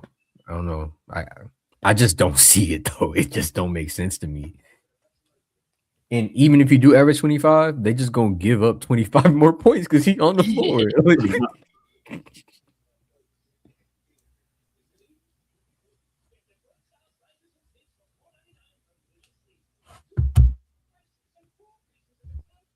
I don't know why they don't run this lineup more that they got. Or at least on my screen, it was Jackson Hayes, Luka, LeBron, Rui, and probably Marcus Smart.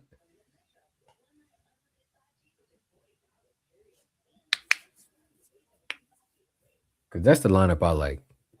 It gives you 3 defensive pieces, kind of a half-wit in LeBron because he play when he want to play. And Luka can play defense. He just doesn't want to. He's not a bad defensive player. Even on the perimeter, like he puts his hands up, he moves his feet when he wants to. And that's the problem. Well, I didn't even realize OU women's what do they be calling her, Chris? Aaliyah, the city of Norman chopping. They whooped South The Carolina Royce ass can to do that stupid overtime. shit, bro. Nobody know where OU is at, bro. They just know it's in Oklahoma. The city of Norman. And I think she stuttered too. She's like the city of Norman. That shit was awkward. What she finished with? You know, Let's see. I gotta get into the women's ball, man. I really ain't been tuned in. I haven't done that, and I haven't tuned into 3-on-3 women's league. Oh, on Rival. Shit, we not getting no WNBA this year. They not finna. Because they keep extending that stuff. They not that shit not happening this year. Because they season short already as is. They're not having the season this year. Yeah, I mean they gotta. I guess they only got like a few months to really figure it out. She had 26 on 9 of 19 shooting, 5 for 10 from 3, 4 rebounds, 8 assists. It's very Trae Young-esque. It's very Trae Young-esque. City of Norman, all right. City of Norman. Yeah, I don't even know who good in women's basketball. Like obviously UConn, Vanderbilt. What's that girl name at Vanderbilt? She cold as hell. Oh, Blake, something Blake's because they're highlights. Yeah, Victoria Blake's or something. Yeah. I hope that's her name and not somebody else's name. Yeah, they 20-0. Yeah, nah, she different, bro. One of 2 remaining undefeated teams in Division I basketball. LSU still good. Floss still doing her thing. Shit, they put both the ass on A&M tonight. UT there. I feel like I'm missing a school on the East Coast. You talk UConn? Is South Carolina still good? Yeah, they good. Shit, they're number 2 in the country with 1 loss. Okay, shit, there you go. That's how you know I've been out of the loop with women's basketball, bro. I'm about to get back in it though, because March finna show up. So I guess February I'll make an effort. God damn, Marcus Smart just got up for that rebound. And then men's basketball, Cam, I don't know if you've been paying attention, but Caleb Williams and UNC, they didn't drop a couple stinkers. Yeah. Yeah, what is that about? Yeah, they just not good. I mean, they not really good. They didn't drop in rank 2. Duke not really. We're not making it far in the tournament. Duke? Yeah. The guard play. We talking about men's or women's? Men's. Oh, for real? That guard play is just not good. Not good. Not cut it. Now Boozer nice. Boozer cold. His brother not so much. His brother not so much. Oh, is BYU still good? But I feel like they schedule kind of cake though. I feel like every time I see them on TV, they ain't playing nobody. Now it's gonna be conference play. Yeah, it's Kansas play BYU next Friday, I think. Okay. So Peterson versus Darren Peterson. We'll see if he played 30 minutes that night. Hey, who knows? They said he is like that. No bias. No bias. Yeah, he is. I've watched Kansas basketball for as long as I can remember. He's the best player we've ever had. They say he moved. He probably goes 1. If he don't go number 1, because who gonna go 2? AJ, I guess. Yeah, people are saying DeBonson deserves to go, but I'm like, whatever GM does not pick Darren Pearson first will regret that. They won't have a job in another 3 years. They said he moved different, bro. He's the I ain't got the person I've ever seen in college basketball. Watch him. He is the first college player I've ever seen that gets actual NBA buckets on the college court. Like the bump fade, put like shot SGA shit, bump fade, push off, fade away. He's doing that shit. And it's not like, and it's smooth as hell. Because Cam, how I feel about college players taking certain type of shots. Like the way Bryce is explaining it, it's more so like it's not like I'm better than everybody shot. It's like I'm on the court by myself. Because I think there's a difference. Like, how I brought up like Ace Bailey, I brought it up last year. Like he was shooting shots because he was probably better than everybody, like talent. But it sounds like Darren Peterson is just. But it's not like Ace Bailey would do that, but he was also like inefficient. And exactly, and that's my point. That's my point. NBA player trying to be in a college system. That's my point. Darren Peterson efficient. It don't. it's like he don't see nobody. Like he just he's the best player. Rise and just cash. He's the best player in college basketball already. When he's not on the court, the offense look as bad as the Lakers defense. How you be talking? That's how bad our offense look when he's not on the court, and that's why I'd be like, damn, what is this cramping issue that he has? Can we just get that? Because if he's on the court, he the type of player that could go on like a Melo freshman year tournament run, go lead a team to championship. So why don't he be playing? Good. He has. They say it's cramps. I don't know what the fuck it is, but he has some cramping issue where he has to get pulled out the game, and then they were worried about it early on, so he was sitting. Now he's on minutes restriction. Then he's not on. I don't know. I thought he was about to. I thought he was about to. I thought he was about to sit out the rest of the year. Yeah, I thought because he's that good. Like I thought he was about to pull like a was it somebody Kyrie? just did that.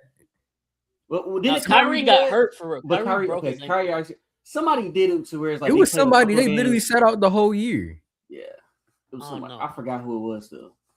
I don't know, but I've never seen a college like even.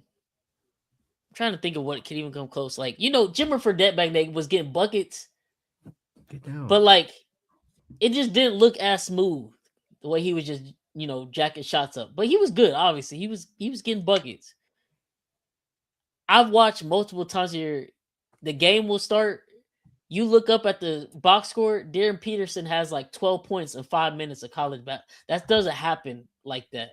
Because college basketball, run the play, take the shot clock all the way down. If you get an offer, pull it back out, run another play, run these sets. Like, no, he just get buckets. Yeah, he's the best player in college basketball. The second best player in college basketball, I promise the guy, is Kingston Flemings.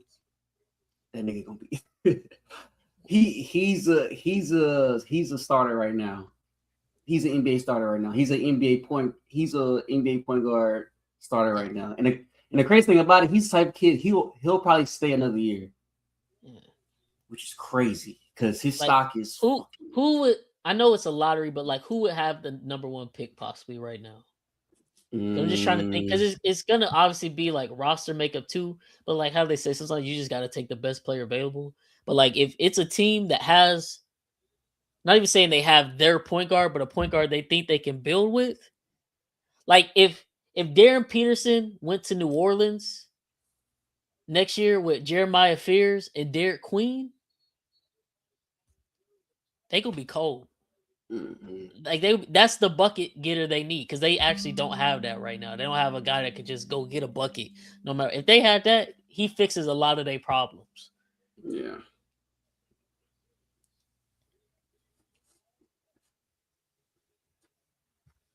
Trying to think who else really.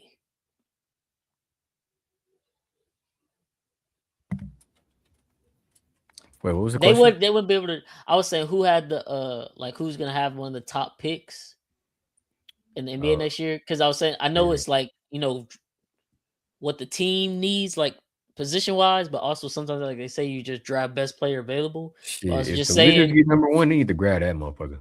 Well, him, but I was saying if the Pelicans were to get him. If you put him on the team with Jeremiah Fears and Derek Queen, they're good. The Pelicans are actually going to be good. Yeah. I don't know if I would want that for his career, just to give it New Orleans. But they would be cold. Huh? Pacers gonna have one of those top picks too. I didn't even think of if they.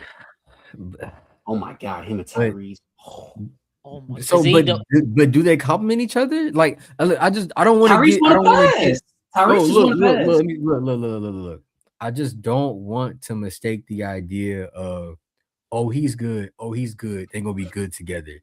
Like, Darren sounds pretty ball dominant. That's all I'm saying. He's actually not, and he's actually. Not, I never watched him play, so he's a pretty good defender too. Like No, he's not pretty good. He's one of the best defenders. Yeah. Bro, he's all like, bro. He's you know it's real because Cam is glazing him, and he's on Kansas. Like, yes, he's Kobe, but more efficient. Yeah. He's Kobe, but efficient. That's. He's I would pull up some highlights right now, but it would just get the shrimp kicked Kobe. I swear, bro. Kobe, but efficient already exists. I'm telling. I'm not saying he's SGA, Okay. but he's SGA-esque with some of the Yeah, shots. and that's my point. That's what I'm saying. Kobe Buddy Fishing already exists, so he can be SGA. Well, That's okay. That's okay to say. And he's given the SGA though, time, but- if he gets a ring by his 7th year, then we could say he's Kobe Buddy Fishing. Yeah. I wouldn't say he's Yeah, got And actually, that. also 4 30-point seasons back to back. Shay could come. Potential back to back MVP, almost unanimous, probably. Did Rui just wave off Braun for a wide open 3? Is Harden hurt? I seen him get. Oh no, he's back up. Okay, but no. What was I finna say? He don't have like his handle. I wouldn't say isn't as tight as SGA's, but he's got a pretty solid handle. Damn. But like his just one-on-one moves and just even when you send the double, this way. Oh, I thought Ain't this no was my way. cup, bro. I thought this was my cup. Bro. I'm fucking dead. I'm gonna have to get a fake Lombardi trophy. I don't even know where I could get that, but that's what I need now. This man has the final. I'm dead. What It's y'all not the talking finals about? MVP. That's the what's called. I'm sure. This the Larry O'Brien. Okay. I'm dead.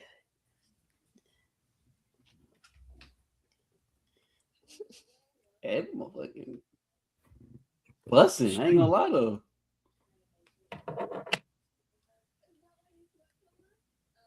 What comes off?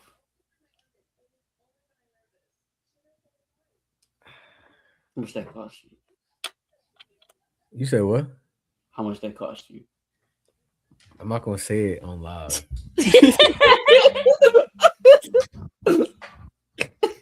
I'm gonna say it on live, bro. Can I join the party, bro? Yeah, actually you can, but only one Alright. time. Only one Alright, time. bro. You cannot No, join just the party. You cannot join Bro. it 2 more times. He's about to start getting. He's about to bring on. Only one time, bro. You're not allowed to do it more than once. Or what about just twice, bro? What about No. Twice? Well, actually, that's okay because I'm gonna have 2 too, but that's it. You can't do the third one. This one I have it the case tape because one of the little jewels came off, so I'm not gonna take this one out. You know what I'm saying? Cam, this could have been you. I want one. Stop turning the ball over. Keep it out. I'm gonna get a pennant. Thanks, Josh Allen.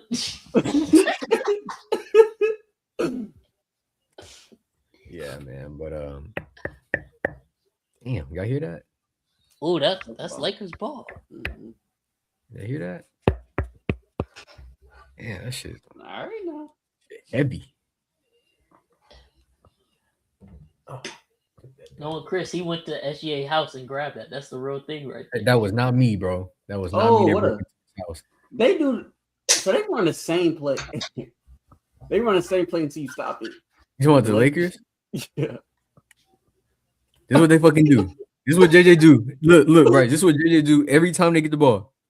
Every time they get the ball, they run the same. And they talked about this on the podcast. It's called like Bulls or. Oh, there we go. Oh, y'all gotta get that.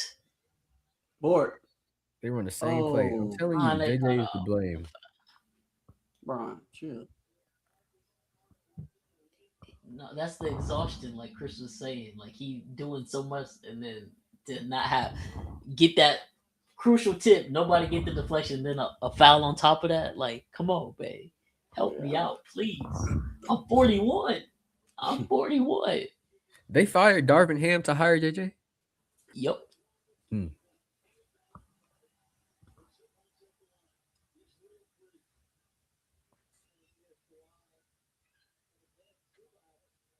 Oh, that's a flop. It was.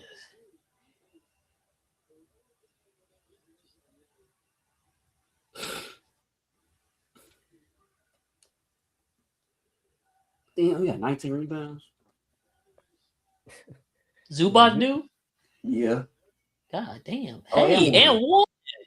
This is the That's Clippers tough. team that started the year with Boo Boo in between their cheeks. Not facts. The Denver Nuggets without Jokic is killing this Clippers team. Bron gonna make this free throw.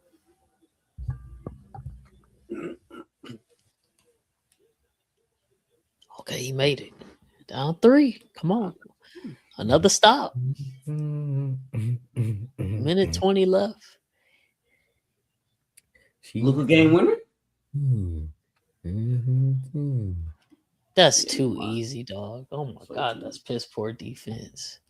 That's way too easy. And it was Luka Garden. And then Marcus looking at him like, what the fuck is you doing?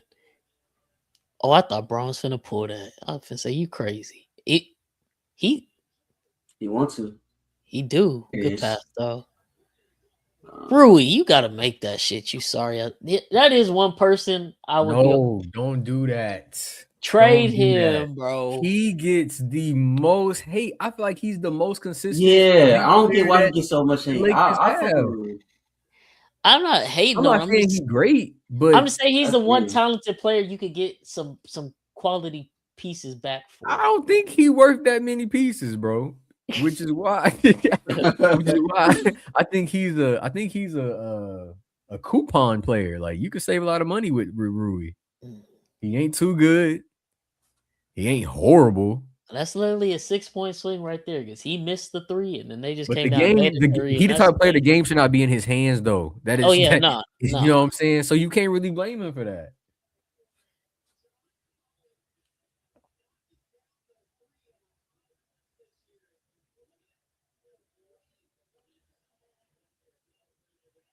You can't give up a corner 3.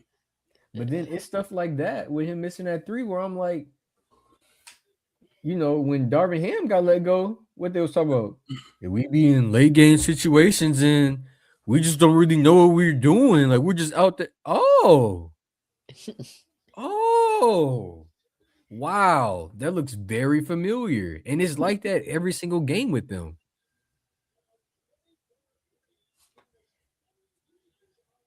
But this coach LeBron hire, ain't nobody gonna say nothing. They gonna be quiet. It's the Lakers at the end of the day. I did not miss Van Gundy on the mic.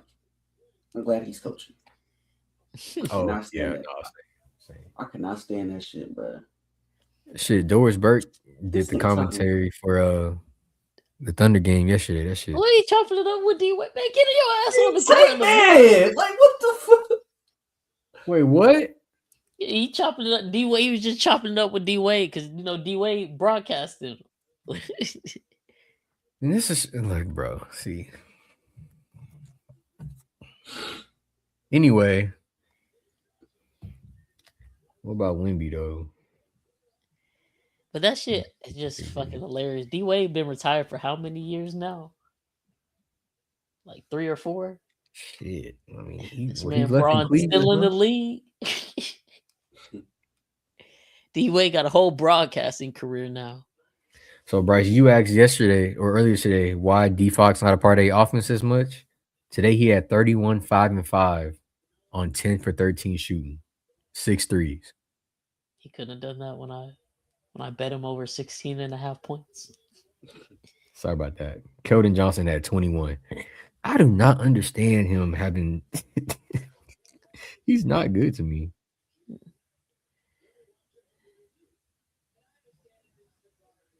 Let's see. Utah lost, but Ace Bailey had 25. How much Keontae George have? He had 23 on 7 for 15. He 4 for 5 from the 3-point line, though. They definitely missing Lauri Markkanen for sure. Yeah. How you feel about Concanapple, Chris? I mean, he's good. He's efficient.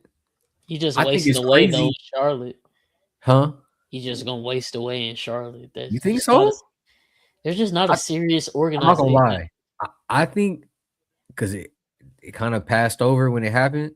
I do think LaMelo wants out of Charlotte, but I think once he leaves and Brandon Miller takes over, they gonna be because they still gonna get some high draft picks for the next couple years. Yeah. But I think, man, I don't know. I like Con. I think it's crazy how Con gets to the bucket though. Like he's not fast, bro, but he at the rim.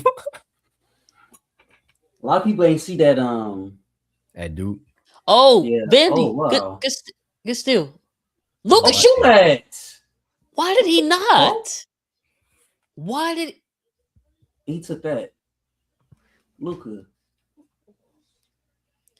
This is the way y'all acting is how I watch every Lakers game. I swear, people probably think I hate the Lakers on my little page. I don't hate the Lakers, bro. I hate Luka fans. There's a difference. Why would he pass up on that, dog? That's so dumb. I can't imagine being a real Laker fan, bro. It's so irritating watching them because it's like, what the fuck are y'all doing? That's so fucking stupid, bro. Oh, you gotta pull that. He's wide open. I wonder if he felt Harden coming. Man, he knew wasn't nobody behind his ass. Man. Yeah. Well, that's ball game, y'all. Gonna wrap this shit up. Clippers win. Chris was right. But it's not even. Don't even think about them losing. You just watched how they lose. No. And that was the difference. Some horrible basketball indeed. It's okay to lose a game, but you know what? When push come to shove, the Rockets will find a way to be more horrible. But yeah, man, we appreciate y'all listening. If y'all listen all the way through Conference Championship weekend, Cam got the Rams. Me and Chris got the Seahawks. Me and Cam, I think, giving Broncos a chance. Chris, you said Patriots, I think. Mm-hmm. Yeah. Patriots. So me and Cam rolling with Broncos +5. Take it to the bank, man. Favorite Kids from Neighborhood sign off with a long ass episode. See y'all next week. Appreciate y'all if y'all tuned in. Peace. I need it.